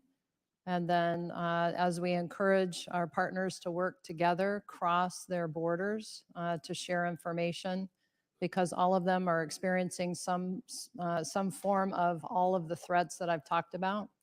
And so them working together better, not just within their own borders, binational operations that we see taking place between Colombia and Ecuador, the work that Colombia and Panama is doing cross-border on I'm going to cut you off. I migration as apologize, well. General. So inside the home country, you're saying they have a decent awareness. I appreciate that. You also said that you don't, and it's no fault of your own, your command doesn't necessarily have a relationship with the government there or law enforcement. I understand as well. What would you say with respect to the intelligence sharing from countries like El Salvador to the United States? Is that a mutual thing? Is it one way? Is it minimal? How would you characterize the intelligence sharing between us and El Salvador? I would say that the work that the ambassador has done on the ground, our U.S. ambassador to El Salvador, and the work that we have and the relationships that we have with El Salvador, we have a robust relationship, military to military. And so the sharing of information, I think, from El Salvador with the United States is good in that respect. But you don't, are you aware of any relationships either State Department or other U.S. officials have with some of those more national or local law enforcement entities? You'd have to speak to them, Congressman. Okay.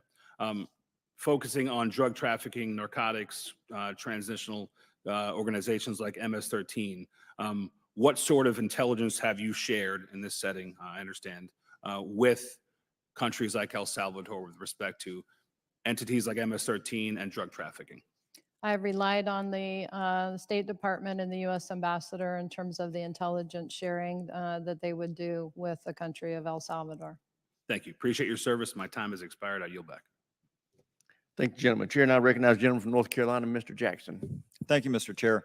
I'd like to share my sense of the situation with respect to fentanyl production in Mexico, and if I'm wrong, I'd like you to correct me. My understanding is that there are two cartels that are producing the vast majority of the fentanyl that comes into the United States, that we know where these cartels are, that the Mexican government, and more specifically the president of Mexico, has been very reluctant to acknowledge this problem, let alone respond to this problem, and specifically has been very reluctant to enter into any kind of military partnership with us, that we could be much more effective and helpful than we are being allowed to be by the Mexican government. Is any of that wrong? That's my understanding. Feel free to correct me. Congressman, I can't refute anything that you said. I would point out that as part of the 90-day assessment that I'm undergoing, I am looking very closely at the operational environment, specifically with Mexico and how we address that transnational criminal organizations. And at the conclusion of this, I will brief the Secretary on my findings, and then I'll be happy to share after that with this body. My sense is that part of one of the success stories that we have to tell with the interdiction of drugs and combating cartels is with Venezuela, because many years ago, the Venezuelan government accepted our help, accepted our military assistance with respect to running offense on the cartels. General Richardson, am I right in my understanding of that we were able to be very helpful there? So the General Guillo has Mexico in his AOR in terms of with the cartels, and And I would say with the transnational criminal organizations in my region and the insecurity and the instability that they continue to create, and their portfolio has diversified and they become more powerful. As I was saying before this, our countries working together to try and eliminate those threats and share the information on those threats that are in the South America, Central American region is extremely important. I think what I'm driving at is I think there are good examples of times in which other countries have entered into military partnership with us in order to run offense on cartels. And it feels like that would be an appropriate partnership right now with Mexico.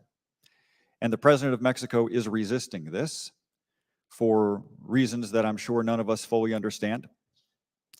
And at the conclusion of your 90-day assessment, this is going to be a point of extreme interest for a lot of people. Because I have people who are dying every day in my state, every single day. And the sense is when we hear statements from the Mexican president like, this is not a problem, this does not exist as a problem, we know that's not true. And it colors all of our thinking about, well, what does the solution to the problem really look like? Can we solve the problem when the president of Mexico refuses to acknowledge its existence, let alone refuses to accept our assistance in dealing with this, as other nations have to their benefit in the past? Can you describe, and I know you're still within an assessment, the current scope of our assistance to Mexico with respect to running offense on cartels? What's it look like right now, such as you can? Congressman, NORTHCOM is authorized to participate in the counter TCO by providing intelligence support. We run the Info Analysis Center in Mexico City, where we coordinate with the lead federal agencies for the U.S., as well as cooperate with General Richardson's JIADA South for a full approach of south of our border to include into Southern Command's AOR. So by target in that center, we target the network. We assist with targeting the network with our intel specialists, and then distribute the information to the interagency. Which what I hear you saying is purely intel at this point, nothing tactical. Is that roughly the assessment? That is correct. Thank you. I yield back. Gentleman yields back. Chair, and I recognize the gentleman from Texas, Mr. Fallon. Thank you, Mr. Chairman. You know, when I saw the topic of the hearing a few days back, you know, security challenges of North America, South America, I'll admit, I immediately thought about Venezuela. I want to take my 5 minutes to ask about Venezuela and Cuba and the MS-13, like my colleague from New York did, or the Mexican drug cartels. And then it dawned on me that I did pay attention in elementary school, and America is part of North America. So why aren't we talking more about focusing my 5 minutes on securing our own border? And what I wanted to do is ask General Guillo, do you think that if you had, or I assume we all agree that border security is a national security issue. Just do we agree on that, General Guillo? Congressman, I do agree. Yeah. Okay. I don't think that's a real reach. And what concerns me is when I look back at prior administrations and the two prior administrations before the current one, at this juncture in their administrations, they had about 1.7 million illegal border crossings. Unfortunately, that's now, depending on exactly what stat you use, it's hovering around 8 million. Would you agree that that is a troubling trend? Congressman, the role of NORTHCOM on the border is to support the Department of Homeland Security and the Customs and Border Protection in support roles that don't relate to the law enforcement or the. Sure, but General, I count 8 stars on your shoulders. Do you think that that's a troubling trend? Would you rather the fewer illegal crossings we have, would you agree that that's better? The fewer, the better? Yes, I would agree with that. Because we don't know who a lot of these folks are. And in the prior administration, we had a couple of years where we had three individuals on the terrorist watch list that were apprehended. And then this past fiscal year, I believe it was 169. That is a an alarming difference. Would you not agree? Congressman, I agree that any threats that come into the U.S. Would be a concern to me as the NORTHCOM commander. So with, let's talk about the Mexican drug cartels. Clear and present danger to the United States? Would you agree with that statement? Congressman, I would say that it's certainly a national challenge and a national concern. So I'd say you would agree with that the cartels are a danger to the United States. The Mexican drug cartels present a danger to Cartel the United activity States. does pose a danger to the United States. Okay, so we don't want to embolden them. We'd like to have them weakened because the stronger they get, the more they endanger American citizens. Would that be accurate? It's not a trick question, General. Well, but it's Really? I mean, all right. Well, General Richardson, do you think that that is a clear and present danger if the Mexican drug cartels are emboldened and make more money? Does that endanger the United States? and Yes, American because they're getting stronger, more powerful, and they're diversifying their portfolio. So they're not Precisely. just doing drugs and trafficking people, but it's illegal mining, illegal logging, counterfeit goods. Some of the worst people on the planet. It is, and they're getting stronger. So we really have to band together with all of our countries, all the countries and all of the across the globe to counter this, because they're taking advantage of countries that haven't experienced this kind of activity before and this kind of crime, and they're So- behind the 8 ball trying to counter this before trying to get ahead of it once it occurs. And I apologize for interrupting a little bit. I just have limited time. And as a 03, I don't usually interrupt 010s. But so Mexican drug cartels present a clear and present danger, and they are charging, depending on who you talk to, between $4,000 and $7,000 per illegal migrant coming into the country. So it would stand to reason that the more illegal migrants crossing the southern border, the more emboldened the cartels get, the more power they get, the more they endanger the American people. And that's exactly why we want to limit the illegal crossings on the southern border. And that's why, for instance, I'm also very concerned, and we'll give it another go, General Guillot, with Chinese nationals crossing the southern border. There was a couple of years back where we had 450 apprehended, mostly military-age men. Now, depending on who, again, what you talk to, it's 43,000, 50,000. Is that an alarming trend for you, General Guillot? Yes, Congressman, it is. Yeah, it tremendously so. And that's why, again, we have to do everything we can.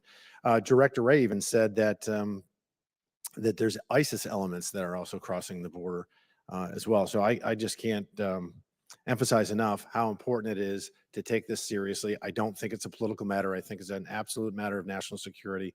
And I thank you for coming today. And Mr. Chairman, I yield back. Thanks. Gentleman yields back. Chair, and I recognize the gentlelady from California, Ms. Jacobs. Thank you, Mr. Chairman.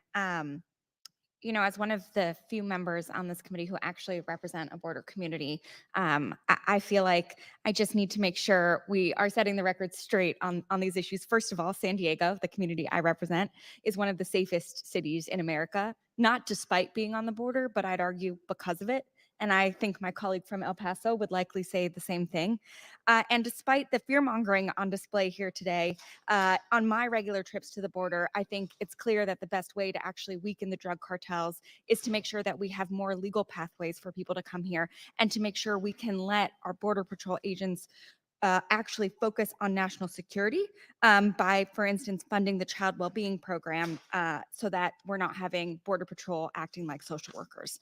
And I would just, you know, all of the people they're saying on the terrorist watch list that we've seen come through, we know that because we have caught them, which means the system is actually working. So in any case, just wanted to put that at the top. General Richardson, I'd like to ask you actually about the Southcom Human Rights Office. You know, it was established in the late 90s, and I think it's been a clear success in how we integrate human rights directly into daily operations. Could you speak to how the Human Rights Office has benefited Southcom, how it's improved the command's relationship with human rights advocates and civil society, and if there's anything more you need from us to best be able to utilize the Human Rights Office? So thank you for that, Congresswoman. The Human Rights Office in Southcom that we've had for over 20 years has been a huge enabler, and the ability to, you know, everything that we do, it's baked in. It's a core foundational principle, and human rights, the rule of law, and the professionalization of the militaries as we work with our military partners in the region. that is at the top of the list. And then just infusing that in terms of all of the programs. And then it dovetails nicely into women, peace, and security, the integration of women into the forces, the militaries, and the public security forces. Our enlisted leader development program, which is a rock star program. That's what makes our U.S. military so strong, is our enlisted force. And what we do is we bring that program to the region and help our partners make that stronger. And so with my Sergeant Major sitting behind me today, very, very proud of that program. But our Human Rights Office, I just did a human rights engagement last Friday, and I try to do that just about every 6 months. I meet with human rights organizations when I travel in the region as well to hear their perspective, because it's a perspective that you have to understand, not just our military to military perspective, but what is happening on the ground, what they're seeing, what they're concerned about.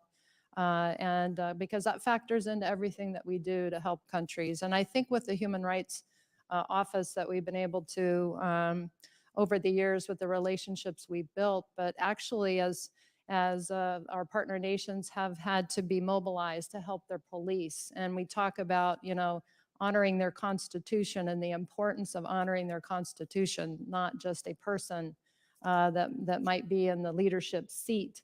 When those gray zone areas come into effect, that's where we really see the benefits of the hard work of our Human Rights Office in Southcom.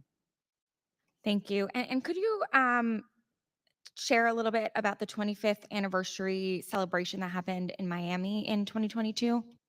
So thank you for that. We had numerous countries, close to 20 partner nations that came, and there were so many people that wanted to come, and we had just really extended an invitation to the militaries, but ministers of defense wanted to come. A couple of congressional folks from the countries wanted to come too, because they were so excited about it. And then we've had a couple nations join the Human Rights Initiative. It's a non-binding agreement. It's just a commitment to double down on supporting human rights and being aware of it, and the training that goes into the partner nations, militaries, and public security forces. Thank you. And in my last 30 seconds, could you just share how the Human Rights Office interacts with the Civilian Harm Mitigation and Response Policy? And so the CHIMR, as we call it, for as an acronym, but those meetings occur regularly with our Office of the Secretary of Defense, so with OSD and the Joint Staff. And so the engagement and the importance of that only brings that up to a higher level with a broader engagement strategy. And so I appreciate the work by the Joint Staff and OSD to do that forum. Thank you, Mr. Chairman. I yield back. Thank you. Mrs. McLean from Michigan is recognized for 5 minutes. Thank you, Mr. Chairman, and thank you all for being here. General Richardson, with the recent breakout in violence in Haiti, the administration has seemingly abandoned Americans abroad again. The administration was able to pull out State Department staff in our embassy this weekend, but made little attempt to rescue other Americans on the island. While I appreciate the department's announced additional funding for the MMS mission, the additional funding will not solve the problem. So General Richardson, my question is, were you contacted or consulted by anyone at the White House or the State Department about Americans trapped in Haiti? Regarding Americans trapped in Haiti, no. We had we were pulling out non-essential personnel from So you the didn't US have Embassy. any discussion regarding the Americans that were trapped in Haiti, just government officials or non-essential government? Non-essential personnel to reduce that number. Was there any conversation among your staff on the rescue of the Americans in Haiti? What was the plan for those? There possibly were discussions above my level regarding that, and I know that as the political negotiations continue in Jamaica with our Secretary of State. Above her and, level, she's a general, critical for goodness leaders, sakes. to try and get to a political solution on Haiti. So as of right now, what is the plan for the Americans trapped in Haiti? And so as we work forward, as the administration creates a requirement for DOD to bring out trapped Americans in Haiti, we will absolutely do that from Southcom. And I can appreciate it. But as of right now, we don't have any plans to get Americans home. That's what I heard you say. I don't have a request for support to I just bring want, any Americans I out appreciate just that. yet. Thank you. Yet. And what is the situation, in your opinion, in Haiti right now? Well, in terms of the violence that the gangs, over 300 gangs, about 7,200 gang members that we're tracking, and the activities that they've taken over this past week to create violence.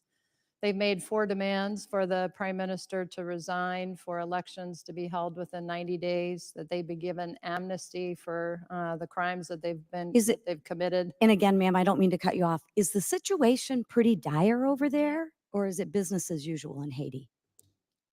No, I would say that because of what the gangs have done and taken advantage of the I prime agree. minister being out of the country, they've consolidated and conducted simultaneous attacks across. So pretty dire? Is that a fair So it is, assessment, or am I so over the exaggerating? the security situation is dire in Haiti. Thank you. Yes. Was there any intelligence indicating the potential threat of a violent takeover prior to last week? That was not expected that the gangs we had not seen the gangs really work together or coordinate together before once the prime minister left. There was no indication that they had done that before or that they were going to do that once he departed. So prior to, there was really no indication or no intel that we would end up in this situation, That they correct? would be working together and conducting simultaneous attacks, no. Okay. Ms. Zimmerman, did the Secretary of Defense consult with the Secretary of State regarding any options on protecting Americans in Haiti? Thank you, Congresswoman, for that question.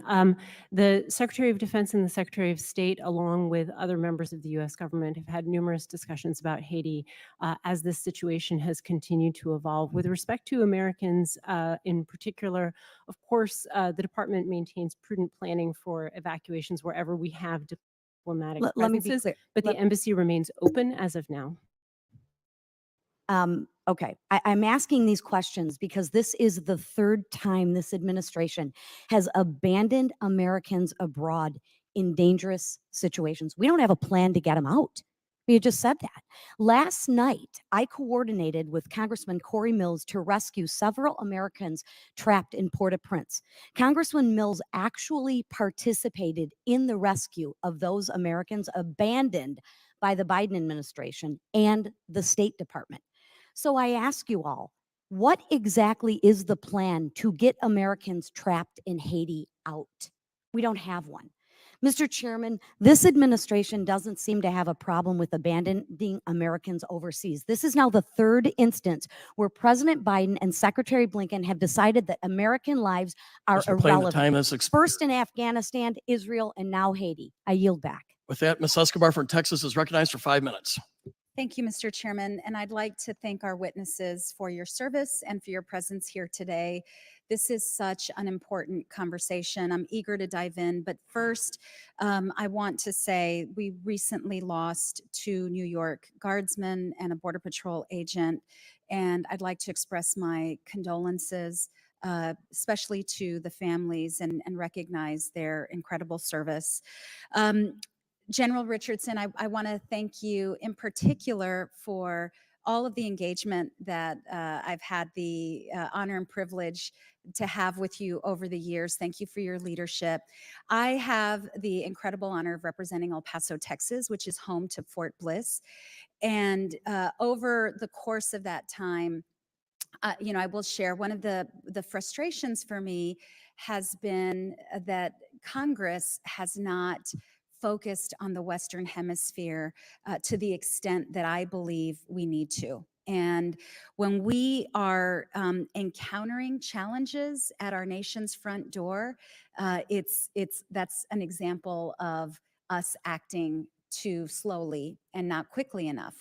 And as I listened to one of my colleagues on the other side of the dais talk about the border, which again, I agree with my colleague Ms. Jacobs, presents challenges, but border communities like El Paso are among the safest in the nation for a reason.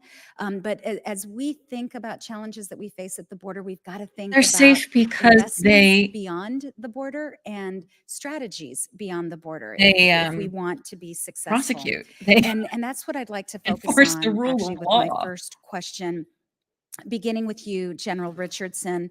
Southcom in particular is one theater where our dollars, though small in comparison to investments in other theaters, can stretch quite far in terms of return on investment. There is immense value in looking to secure our homeland and address these threats at the source before they arrive at our door. Can you give us some insight on the feedback you're getting from our personnel in Southcom, as well as the counterparts of our cooperating nations on the value of these dollars? What risks do we take on by under-investing in these efforts, especially in an era of great power competition? Yeah, so thanks, Congresswoman, and thank you for your service. And so certainly the investment that we make with our partner nations in security cooperation, and I mentioned the work that Colombia and Panama do together. So as migrants flow out of Venezuela looking for a better life and being able to get food and healthcare and be safe, the operations that the military is doing to go after the criminal gangs in Colombia, and then the border forces, Center Front and Sanan in Panama, as they work to do the same thing to go after the criminal groups that are conducting all the crimes, the drug trafficking, the human trafficking, illegal mining, logging, all of it, counterfeit goods. And as they've done these operations against these criminal groups and transnational criminal organizations, they've actually been able to find all these other things, all these counterfeit goods, the drugs, the human trafficking. And so they've actually doubled down operations and continue those operations, which they started last April in 2023, and they've continued those to get after helping in their respect to try and reduce migration and the criminals that are doing the human trafficking. And so the investment that we make with our partners is huge in terms of them being able to counter the threats inside of their countries. And I think that they're doing everything that they can to get after that. But as some of their laws don't facilitate stopping migration and stemming the I have a flow. question. General, wouldn't it be better if we just allowed our support Border the Patrol to military and actually police to secure do the that border? as they see human right as migration as a human right. Thank you, General Richardson. In my closing few seconds, I would just say I am equally alarmed by the growing sophistication and power of the cartels. They are a global threat, but one of the ways to address the cartels and undercut them and take vulnerable humans out of the hands of them as human traffickers would be for Congress to open up legal pathways instead of what I Honestly, I consider think you just dereliction of can't our even help herself. responsibility to I think she can't. reform outdated immigration Every laws for time. decades. What is it? Thank you all again I for your represent service, El Mr. Chairman. I yield Paso, back. and we need to Thank open you. up legal Mr. Walsh from pathways. Florida is recognized Every for 5 time. minutes. Thank you, Mr. Chairman. 2 weeks ago, the FBI's Miami field office issued a public alert seeking information on Majid Farhani, a member of Iran's Ministry of Intelligence and Security, who's been recruiting individuals, quote, for operations in the U.S. to include lethal targeting of current and former government officials. Those are the Trump administration cabinet officials that to this day have to have security because of the threat from Iranian operatives on American soil, and they're seeking to avenge the 2020 death of Qasem Soleimani. As you all know, the Justice Department has convicted an Iranian operative for cooperating with Mexican cartels and conspiring to blow up a restaurant here in Washington, D.C. Some years ago. So, General Richardson, has Iran attempted, or is Iran using Venezuela as a springboard to launch clandestine operations in the United States? I can answer that for the general. That would be a yes. I'd be able to talk to you about that better in a closed session, but in terms of the. Well, I mean, it's publicly reported, General, that the Maduro regime is cooperating with Iran, is providing documentation to help them get into the United States. are I mean, this concerned is for the American people to understand. with the We have a public increase, notice. Yes, of their cooperation and activities with China, Russia, and Iran. Can you comment to the level of cooperation? I mean, the Maduro regime is sponsoring and facilitating these activities, right? Yes, they are sponsoring activities and allowing visits to occur and the cooperation that they do with these countries. And So let the record show the Maduro regime, where we have now are easing sanctions. This administration is easing sanctions under the Barbados Agreement, is facilitating assassins to come into the United States to assassinate senior American officials. General Richardson also changing topics to the narcotics that are flowing into this country. JIDF South currently employs a special, a ship special mission, which is essentially a refueling, resupply ship to allow our partners to extend their range. We have one, which is, I think, incredibly valuable. But Ms. Zimmerman, I'm surprised that we've received a report back from the Pentagon that adding another ship so that we can interdict on the Pacific and the Caribbean, the Pentagon is basically saying there's a low return on investment there. Can you explain to the mothers and fathers in Florida, the families that are being devastated by the flow of fentanyl and other drugs into this country, why one resupply ship, not for the U.S. Navy, but to help our partners extend their range and interdict these drugs is not a good investment of their dollars? Congressman, I'd like to take that back and get you a more detailed answer.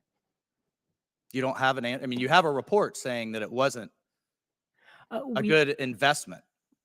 We do. I Okay. understand that we're working to make sure the best use of our resources, but I'd like to get you a more specific answer. Thank you. I'll look for that for the record, and I do find it disturbing you don't have that.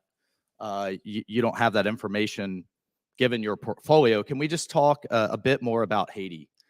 U.S. citizens are trapped in Haiti. We have a member of Congress leading a group down to rescue U.S. citizens from orphanages.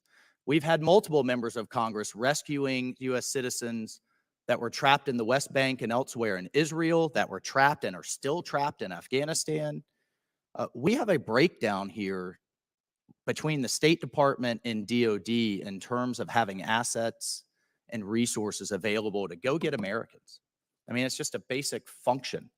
And at this point, I was informed last night that the State Department revoked the clearance for these individuals to land in the Dominican Republic. So can you just talk to me more broadly about not a NEO for just the embassy? The embassy personnel will get taken care of. I'm worried about Americans that are trapped in this deteriorating situation. General Richardson, Ms. Zimmerman, can you just talk about what we have positioned? Because if we have a mass, not only to get Americans, but is Guantanamo ready to take on what could be a mass refugee flow onto Florida shores? So we have plans ready, Congressman, in terms of a non-combatant evacuation, a NEO plan, also a mass migration plan that we would establish. What about for U.S. citizens? On Gitmo. And if we get a request from the State Department in order to do that, we have a plan to do that. Thank you. I'll take that up with state. Chair Thank now you, Chairman. recognizes the gentleman from California, Mr. Carbajal. Thank you, Mr. Chairman and Ranking Member. And thank you to all the witnesses for being here today. The political crisis in Haiti, Venezuela, and other countries in the Western Hemisphere have put the United States in a difficult situation at the border. I'm eager to hear your plans to overcome some of these challenges, as well as plans to influence and sustain advantages with China and Russia to gain foothold in our backyard. Thank you, Congressman. And so certainly the funding that I received last year to increase my security cooperation initiatives was hugely helpful.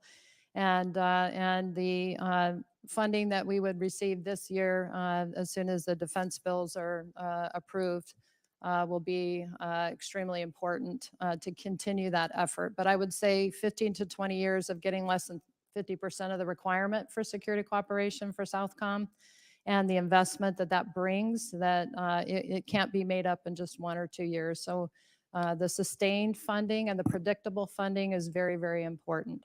And so, but it's not just the security cooperation, it's the exercises, it's our ability of the process with foreign military sales, excess defense articles. As our nations are dealing with very old equipment, outdated ground-based radar systems, so they can see threats and things like that, we've got to continue to work hard. And the Secretary of Defense has led a program to speed that up with the foreign military sales and things like that to deliver capability much, much quicker. And I appreciate the interagency's work on that. And then the work we've done with the whole of government and the interagency to bring together all those instruments of national power that I talked about in my opening statement, not just on the military side of the house, it's working together, the diplomats, the information environment, the military, and the economics. Because we are doing a lot of things, we just got to integrate and synchronize a little bit better from Team USA and support of Team Democracy.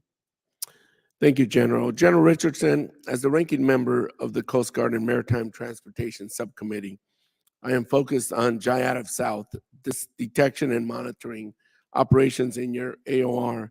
What support do you need to accomplish your objectives for better drug interdiction? So the work that JIATF South has done with the interagency, we have just a huge synergy with JIATF South and the law enforcement community and the interagency. And so to continue to build that, and every year our partner nations' abilities to utilize that detection and monitoring, both our law enforcement, but partner nations too. Because we want that in terms of them being able to increase the interdictions as a result of that information. And that continues to go up every year. It's 76% by our partner nations. And so we see that they're very effective. The ship special mission was brought up before that. A second SSM would be hugely helpful and would definitely raise the bar for JIATF South and the ability to work with partner nations. And so the funding and the resourcing that's provided for JIATF South and that ability for them to only continuous enable those interdictions and disruptions is very helpful. Thank you. General Gill, congratulations on your new command. As China continues its goal to project power outside of its borders, what new developments have resulted from China's risky and aggressive intercepts of U.S. aircraft operating internationally that concern in regard to your primary mission to defend the homeland? Congressman, fortunately, we haven't seen Chinese aircraft operate near our air defense identification zones yet, but I think that that's coming as early as this year. That shows an overall concern I have about the growing capability of China, not only with the aircraft, as you just mentioned, but also with ships and even submarines being able to range further from China and closer to our shores. Thank you. General Richardson, with the 25 seconds I have left, hundreds of thousands of Venezuelan migrants have made their way north due to years-long economic and humanitarian crisis. Can you speak about how Southern Command is collaborating with the State Department to alleviate this crisis? So the work that we do, very strong relationship with Department of State, with all the ambassadors in the region, and then the work that we've done to work with our partners. Gentleman's time has expired, Chair, and I recognize the gentleman from Florida, Mr. Gates. So what's the difference between Haiti and a failed state? Matt Gates. It's telling, right? We can't really identify them because the gangs are in charge. The government has been thrown out. And as a Florida man, I'm deeply concerned about this wave of people that we're about to have, that we are having, coming from Haiti, and it will accelerate because I've gone to Opelika and I've spent time with the folks that are engaged in Operation Vigilant Sentry, and they say the number one push factor that drives these Haitians into Broward County, Palm Beach County, where they don't disperse throughout the country, they stay in Southeast Florida, that driving factor is the deterioration of conditions in Haiti. So what are we doing to prepare for that wave and to ensure that these people are not paroled into the United States as the administration has done with people on the southern border, but instead are repatriated back at the dock at Port-au-Prince? Go ahead. Congressman, we're doing a number of things to ensure that we're keeping track of the situation and we're prepared. At the moment, we have not yet seen large numbers, what we would characterize as a maritime mass migration, but we You are alert to anticipate a that. mass migration, though. We are alert to that possibility. I think you're right that the driving conditions in Haiti could very well press more people. So we've recently approved some additional assistance that we can provide to the Coast Guard. I think that has now fully been approved. We'll be providing notifications if we haven't already to provide let me additional stop you there, shipboard assistance. because I've talked to the Coast Guard, and what they say would really support them would be more naval vessels, would be DOD support. And because I think you correctly said that there is an anticipated mass migration here, there are specific legal authorities that we can access that I would implore you to access. Specifically, George W. Bush signed Executive Order 13276. And in that executive order, there is the ability for any president to designate an anticipated mass migration and then get gray hull naval vessels into the Straits of Florida to deter that migration and then to repatriate those people before they get to Florida. So General Richardson, is it your best military advice, based on what we just heard from Ms. Zimmerman, that we activate the authorities anticipating a mass migration? So I think that we need to be postured appropriately for that, exactly what you're talking about. And I have put in a request for increased capability to do exactly that. And we are ready if we need to deal with a mass migration. We did a full walkthrough of our contingency plan on Gitmo last summer with all of the interagency and all of my components. When I talk to the Coast Guard folks, they seem to say that we don't have to go drop these folks off at Gitmo, where they become a burden on the U.S. taxpayer. We can interdict at sea and then repatriate directly at Port-au-Prince. When you say you're preparing for that, does that specifically mean DOD assets? So for what happens on a daily basis that the Coast Guard is doing and the repatriation under Homeland Security authorities back to Cap Haitian happens on a daily basis. Yeah, no, I got that. But when I go down to Opelika and get eyeball to eyeball with these folks, they say, Congressman, we really could use the DOD assistance, not more money for the Coast Guard, not more meetings, conference calls, and committees, but gray hull vessels in the Straits of Florida doing the interdictions, doing the repatriations. So when you say you're anticipating that, I think Ms. Zimmerman laid it out correctly. So given the fact that an anticipated maritime mass migration is specifically contemplated pursuant to 46 USC 70051, can I leave this discussion believing that it will be your best military advice to the administration to utilize DOD assets for this purpose, General Richardson? If I'm requested to do that, I will definitely do that. No, I want you to make the request, not be requested. That's what I'm trying to ascertain. Okay. Yes, Congressman.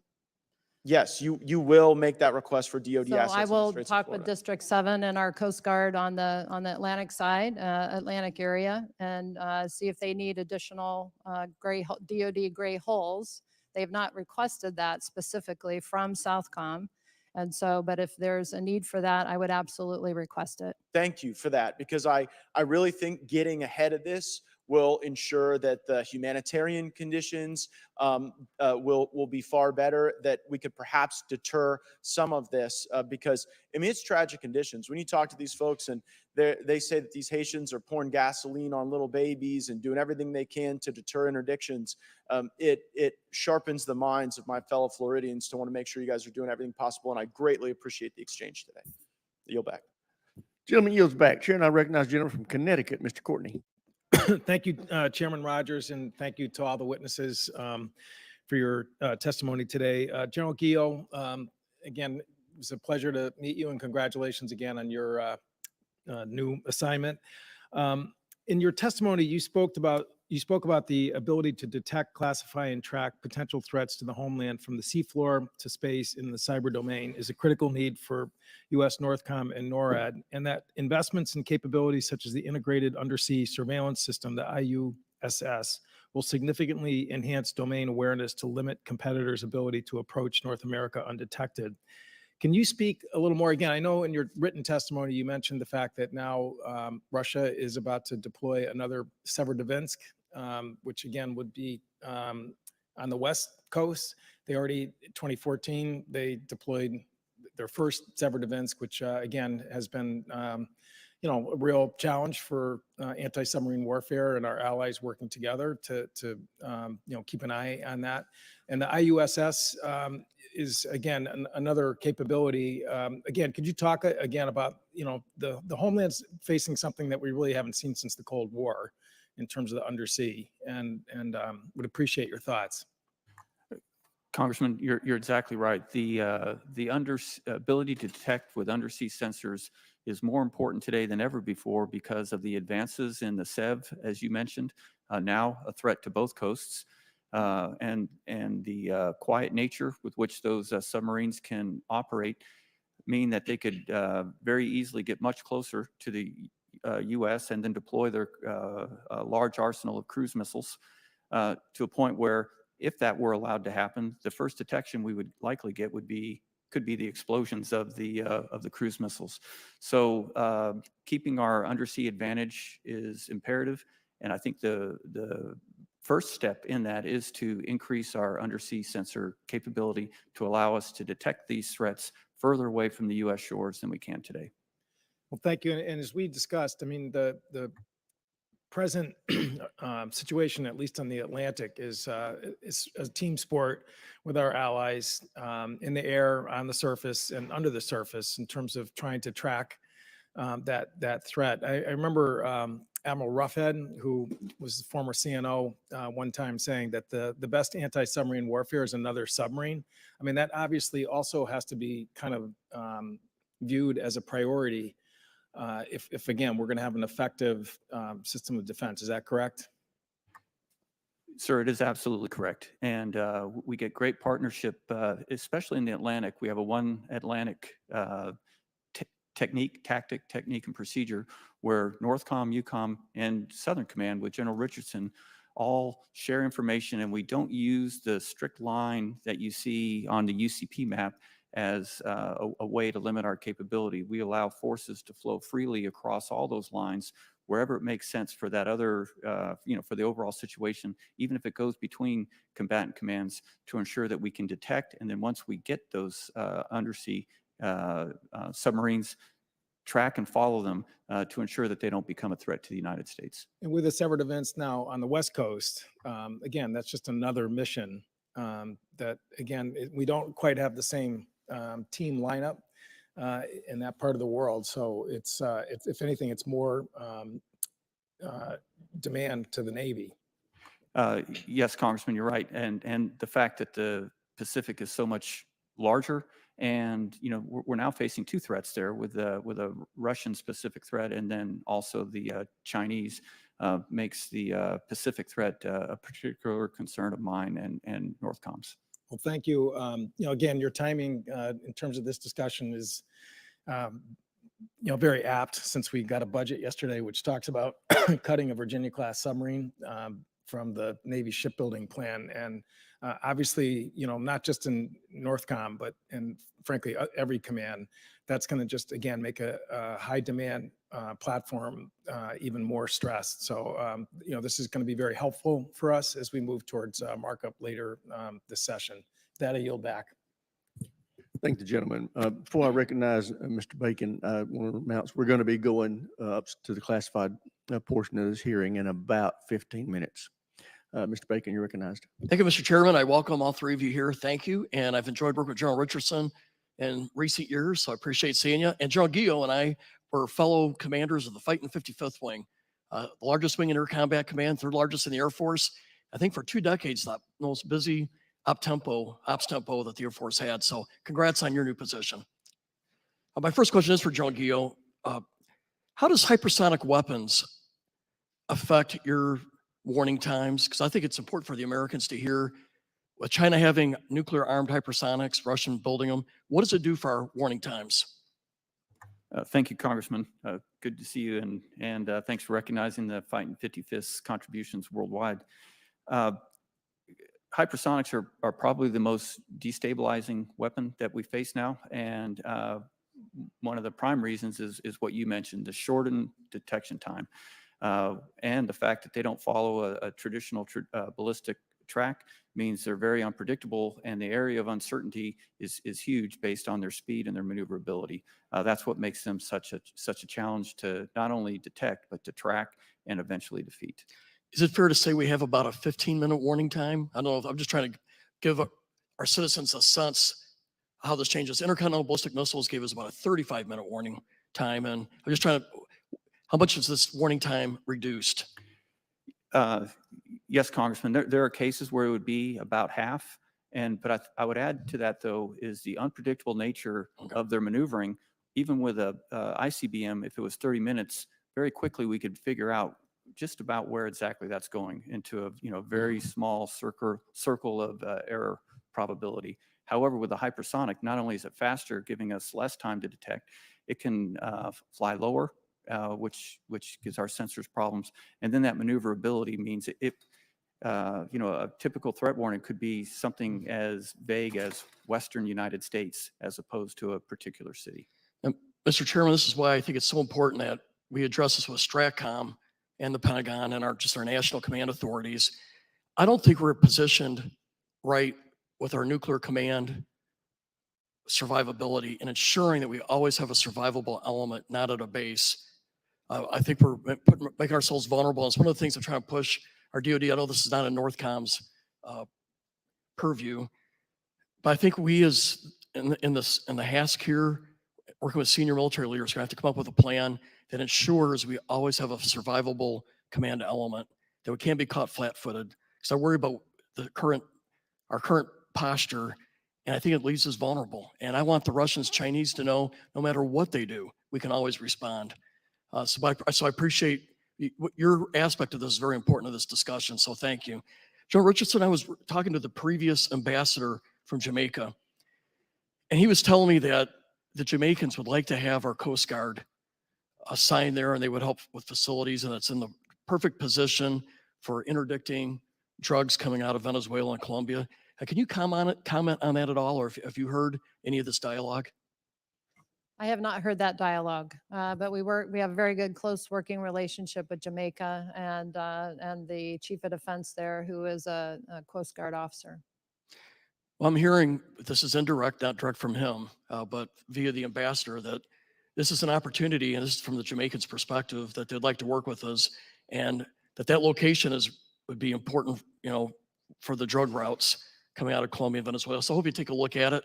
I would be grateful for that. Going back to General Guillot, how's our surveillance radars? Do they need investment? They current? Congressman, they do. We do have some programs in place, most notably the over-the-horizon radar system. That would give us capability against cruise missiles, traditional air tracks, as well as the hypersonics that you and I just discussed. Keeping that program on track is the #1 priority from Northcom because of that great capability that it would bring.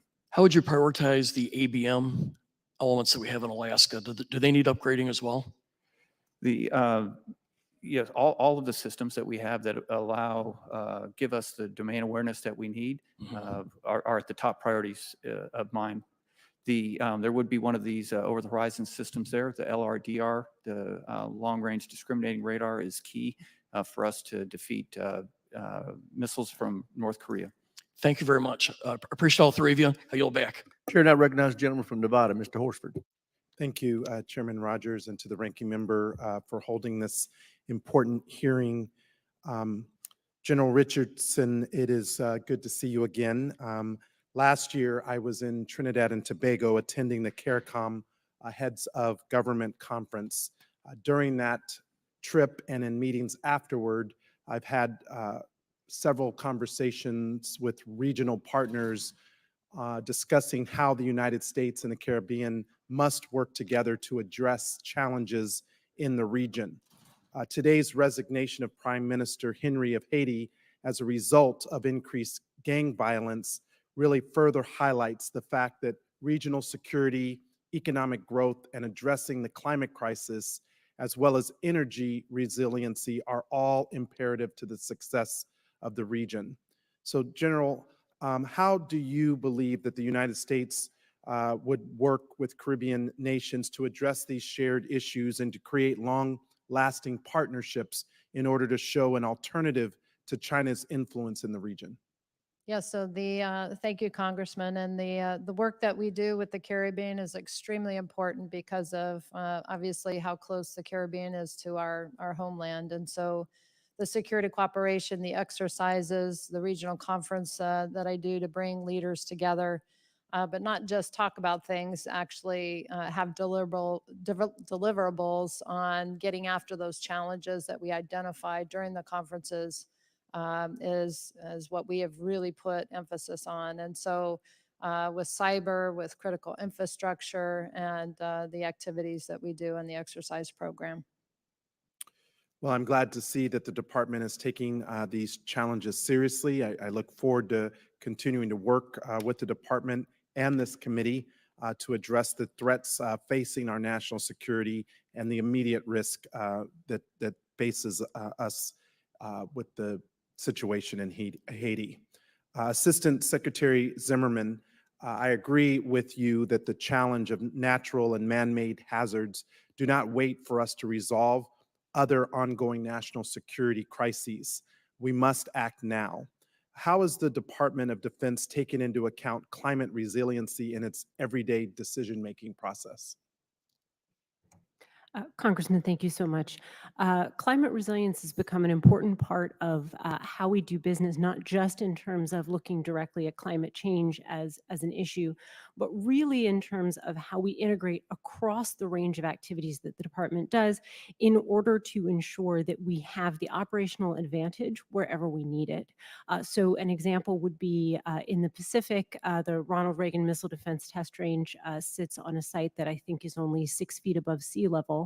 And with the challenge of sea level rise, we have to make sure that we're taking the steps to enforce that infrastructure so that we can continue to do what we need to do from a security perspective. Likewise, I think another example I would give would be in the Arctic, where climate change happening at a rate 3 times that we see in certain other places has opened up new approaches and has made it really an arena for strategic competition. So we see the militarization of the Arctic by Russia, China considering itself as a near Arctic nation. And that creates a lot of dilemmas that I think we have to ensure that we're on top of. And then the last I will say is that when we see extreme weather here in the homeland, that is something that we need to respond to in support of our civil authorities when they ask for it and when we can do so without affecting readiness. But that increasing challenge, the number of incidents that we are now responding to, I think also creates the possibility that we'll be stretched more thinly. I would add, obviously, the Western Hemisphere, the devastating storms, droughts, and flooding, which have inflamed conflicts and contributed to instability and mass migration. So how can the department then, Assistant Secretary Zimmerman, better partner with these vulnerable countries so that existing risks are not exacerbated by these extreme weather events? One of the ways that we're looking to do that is through our security cooperation efforts. So we have recently initiated a program called DORIC, which works with partners right now in the Western Hemisphere and Africa to try to gear some of our, we have I think $10 million this year, and we'll be renewing that. Which works with our partners to build partner capacity in areas that affect climate change or affected by climate change. Great. Gentleman's time's expired. Chair, and I recognize the gentleman from Florida, Mr. Jimenez. Thank you, Mr. Chairman. We could put the entire U.S. fleet and the entire assets of the Coast Guard in the Florida Straits, and it wouldn't matter if we had the wrong policy. So, Ms. Zimmerman, do you know what the Biden administration policy is towards if we faced a mass migration from Haiti? What is the Biden administration policy? I think our policy remains as it has been, that we will endeavor to conduct repatriation as soon as practicable, as General Richardson outlined. If the president does declare a Caribbean mass migration, we have additional tools that the department will be able to leverage in terms of directly responding ourselves. So you expect anybody interdicted on the way to the United States will be returned back to Haiti, to their country of origin? That is pursuant to laws and policy. Okay. And you haven't heard otherwise from the Biden administration? I have not. Okay. Switching gears here. General Richardson, good to see you. I've been down to South America, and I can say that everybody really appreciates you down in South America. And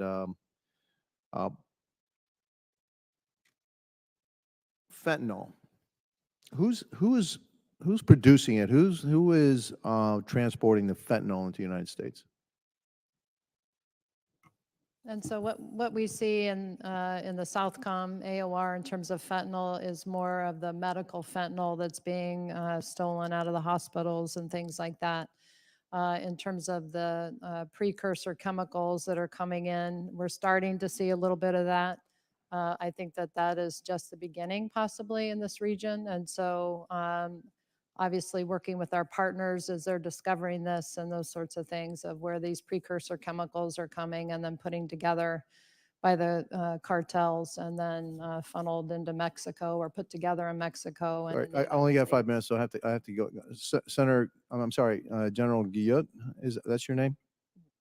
Yeah, General Okay, Guillot. so Mexico, the fentanyl's flown in from Mexico. Who's manufacturing it?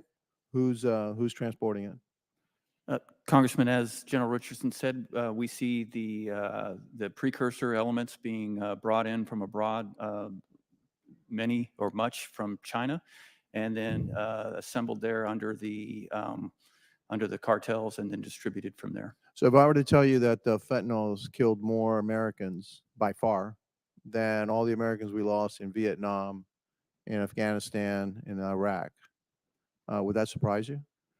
Unfortunately, Congressman, it would not. I'm aware of that. So the Chinese are shipping the precursor chemicals to their allies, the multinational criminal organizations based out of Mexico and other places.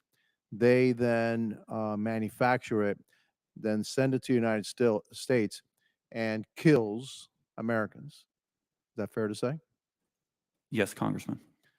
And since back in 2001, a group of 19 terrorists came and killed 3,000 Americans, and then we waged war like 7,000 miles away for 20 years.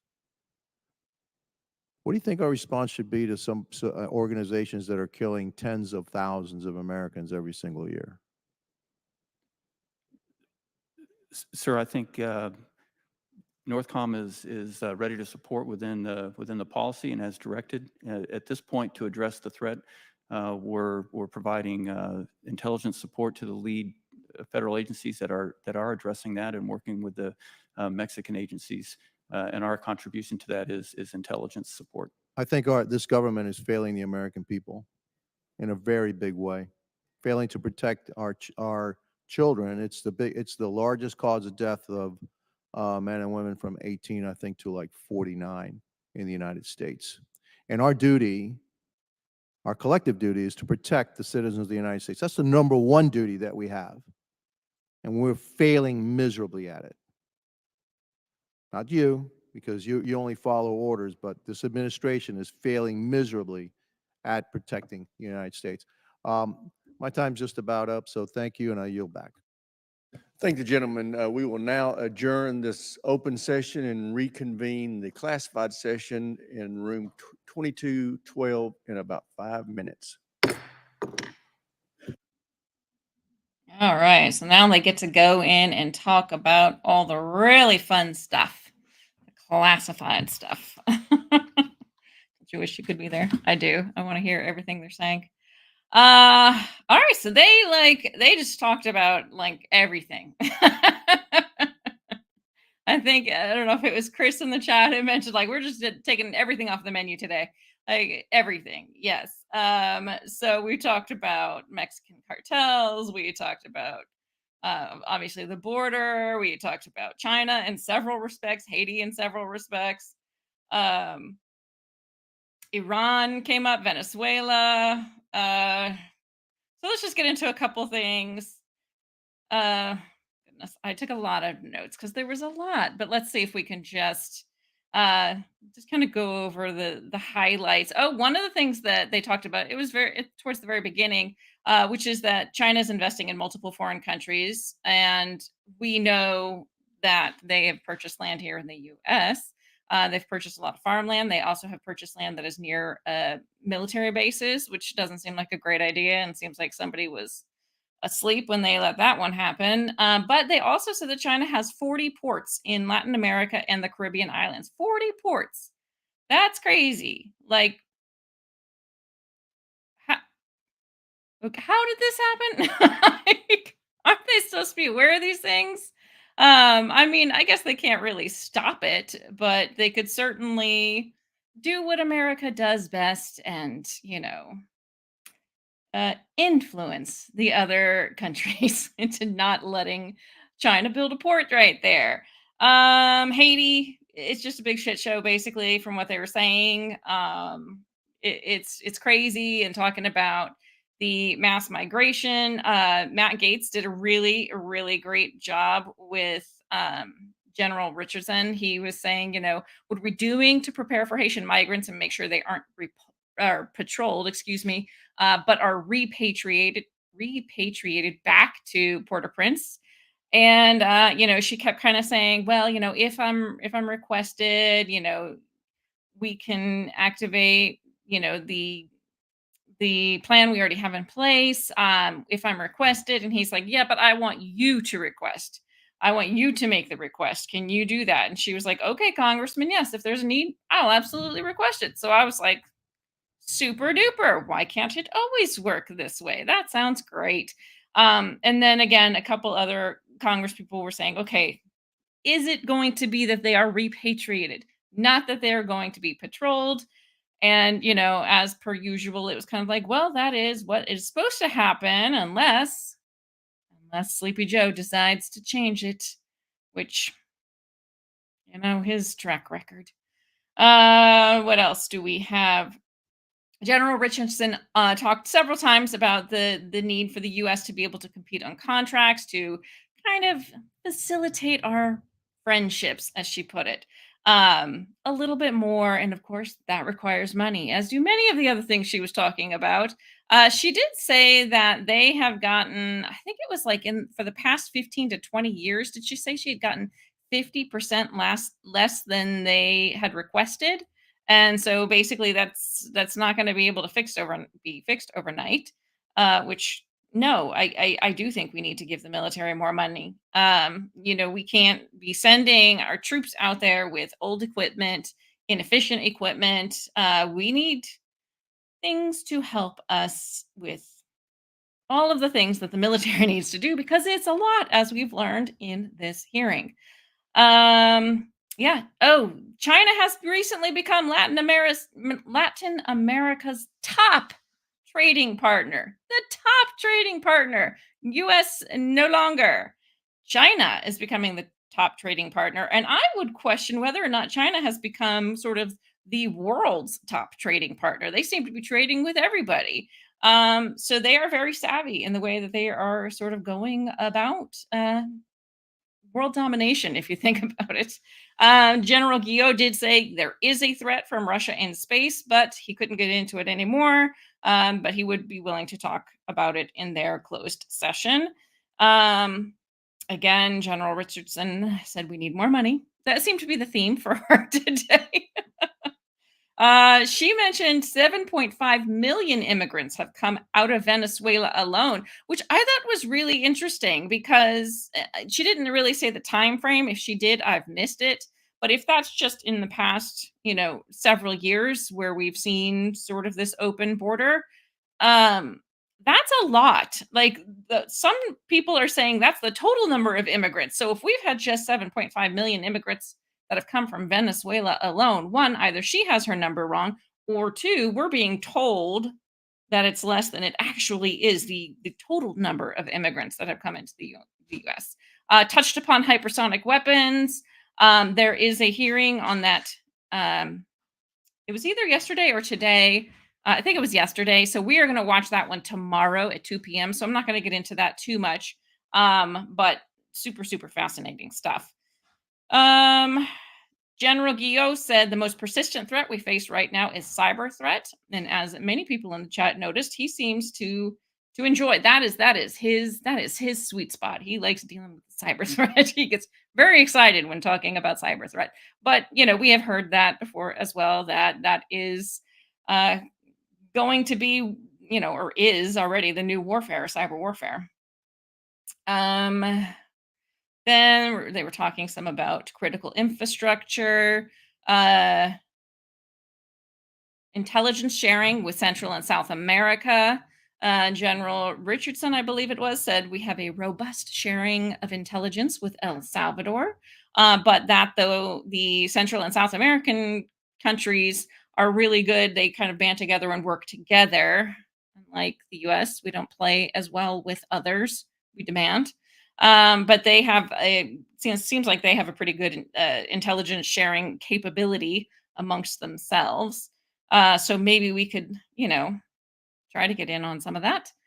Fentanyl, of course, touched on that. We could be much more effective and helpful if we were allowed. I can't remember which congressman it was, but they said something like, we could be more effective and helpful if we were allowed to by the Mexican government, correct? And General Guillot, his response was very diplomatic, saying, Congressman, I can't refute anything you have said. So in other words, yes. So part of the issue and dealing with that is the Mexican government, apparently. Rep. Fallon brought up 169 individuals on the terror watch list and said, are Mexican cartels a clear and present danger? General Guillot, well, certainly a national challenge. They do pose a danger to the United States. General Richardson's like, okay, move over, Junior. Yeah, they are a national challenge. They're getting stronger. They're making more money. We got human trafficking, illegal mining, illegal logging. They're taking advantage of countries that don't have experience with this type of crime. Maybe the US. She didn't say that. That was my addition. But yeah, she was just like, I got this. I got this. She had no problem just saying, yeah, they are definitely a danger for us right now. Congresswoman Jacobs, San Diego is one of the safest cities in America because it's on the border, or because you have very strong, police enforcement. As does what's her name, the lady I can't stand from El Paso. She said the same thing. She was, I represent the city of El Paso. Says the same thing. Both very robust, prosecuting of criminals in those two cities, as it should be. That's why they are safe. Apparently they're for that in their own cities, but just not on the border. So Ms. McLean, she had a really good set of questions. She was talking about Haiti. She said, General Richardson, were you contacted by anyone at the White House or the State Department about anyone trapped in Haiti? General Richardson said, nope. Not really, only non-essential personnel, and just to kind of reduce the number. I don't have a request to really get any Americans out just yet. So Ms. McLean kind of said, okay, is the situation pretty dire over there? General Richardson said, yeah, it is. It is dire. Ms. McLean, any indication that the gangs would band together? Did we have any way of predicting this? And she said, no, there's no. And then Ms. McLean started talking about how she had coordinated with Congressman Mills to rescue trapped Americans, and that Congressman Mills himself is actually participating in the rescue. Yes, Congressman Mills, thank you. He is one of our veterans in Congress, doing much more than our own government. But somebody had said, I think it was Mr. Waltz, said that he was informed last night that the State Department revoked the clearance for the individuals to go over and rescue the Americans stuck in Haiti. We don't know why that is, but apparently he said their clearance to do that was revoked, which is ridiculous and unfortunate. Oh, Miss Escobar, that's her name, the one from Texas that I can't stand. Yeah, she had the really you know, mind-bending idea that the way to deal with cartels is legal pathways. I can't with that one. I can't. There's nothing. Nothing. She's getting me so choked up. Mr. Watts, the coughing, always with the coughing. If you know, then you know what I'm talking about. Mr. Waltz, he talked about Iranian operatives on U.S. soil. Is Iran using Venezuela to smuggle terrorists into the U.S.? General Richardson, basically, yep. At first, she was kind of reluctant to say it, and then he reminded her, "Hey, this is already public knowledge." Because she was like, "Well, I can talk about this in the classified, in our classified hearing." And he's like, "The Americans already know." And she's like, "Yep, the Maduro regime is cooperating with China, Russia, and Iran." I don't know that we all knew that. I didn't. I wasn't aware of that. So she might have said a little more than maybe she meant to. And Mr. Waltz reminded us that the regime is coordinating and assisting assassins into this country, and we are going to be easing sanctions upon them, which is super. Let's reward them for that. Let's see, anything else? And we talked about China's airplanes, ships, and subs becoming more advanced. One of the congressmen was talking about, was it Mr. Courtney? Russia has new subs they're planning to deploy to the west coast, and General Guillaume said, "Yeah, we really need to keep our undersea advantage. We need to maintain our undersea detection. We can't fall behind on that." So that, my friends, is the summary of what we watched. Let's see. Oh, is there a huge military base in San Diego too? Yeah, a naval base. Okay. And a huge UFO base in Catalina Island. So they're just protected all around, apparently. But let's see. What else is anybody was saying? He was reporting on what China is doing years ago. Nobody was listening. I'm not sure which congressman I was talking about at the time, but I'm sure we have definitely not been as vigilant with China as we need to be. How the hell does Russia have cash for new submarines? Russia is very savvy in their business dealings, and they have no problem using their fossil fuels to sell to other countries. Unlike the US, we have a ton of fossil fuels here. We could make plenty of money off of it, as well as bring down the cost for Americans. But because of environmental concerns, we are stifled. But Russia is not burdened by such concerns. Oh, goodness. Well, that was an interesting one. Thanks, guys, for hanging out. And it was really good. So tomorrow we're going to watch the hypersonic hearing at 2 p.m. Eastern. And then I probably am going to do one in the morning. I don't have it set up yet. I'm going to go through again because, like I said, there's a lot of really good hearings this week. So we're going to have to double up on some days. So we might need to do that tomorrow because we also have some really good ones coming up next week too. But I'll take a look and see. So just check back in the morning. But definitely at 2 p.m., we will be watching the hearing on hypersonic weapons. The House also had their global threat annual update, like we watched in the Senate on Monday. They also did that in the House, and they did discuss a couple of different things. I'm thinking I'm going to save that one for Friday. So that should be a really interesting one too. If you liked the one in the Senate, you might want to come and watch the one in the House, see what they say. There may be similar things, but there are also some differences. I do know that. And yeah, it'll just be a surprise. Are we watching something in the morning?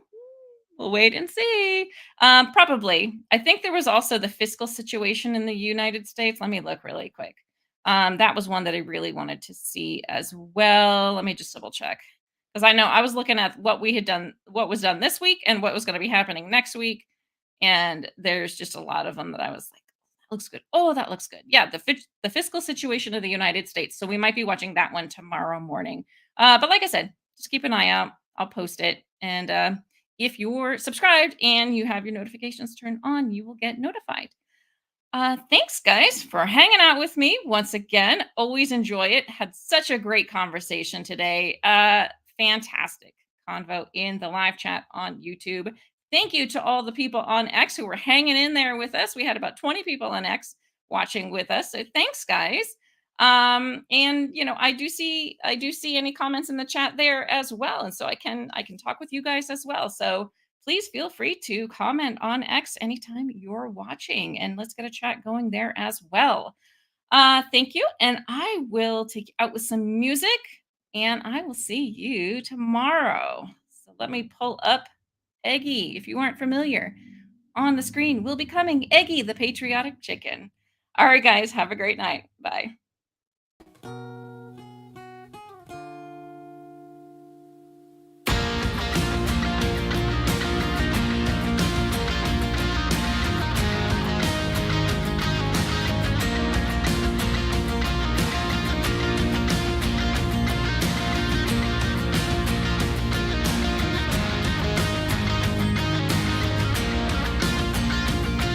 I grabbed my coat and my heart and soul shoes and walk among the groups of two.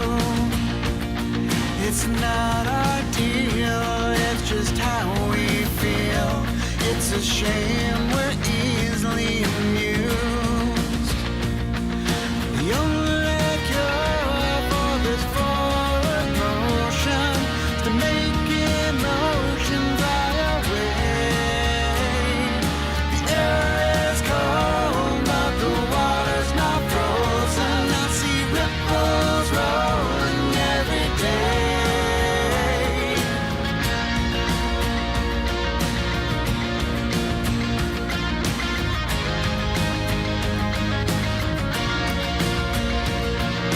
Cast a stone and hit a hardcore view. Catchphrase of the day is that it's true. There's no coffee talk and only one way to please. It's a shame what you do moves me. The only cure for this forward motion is to make emotion fly away.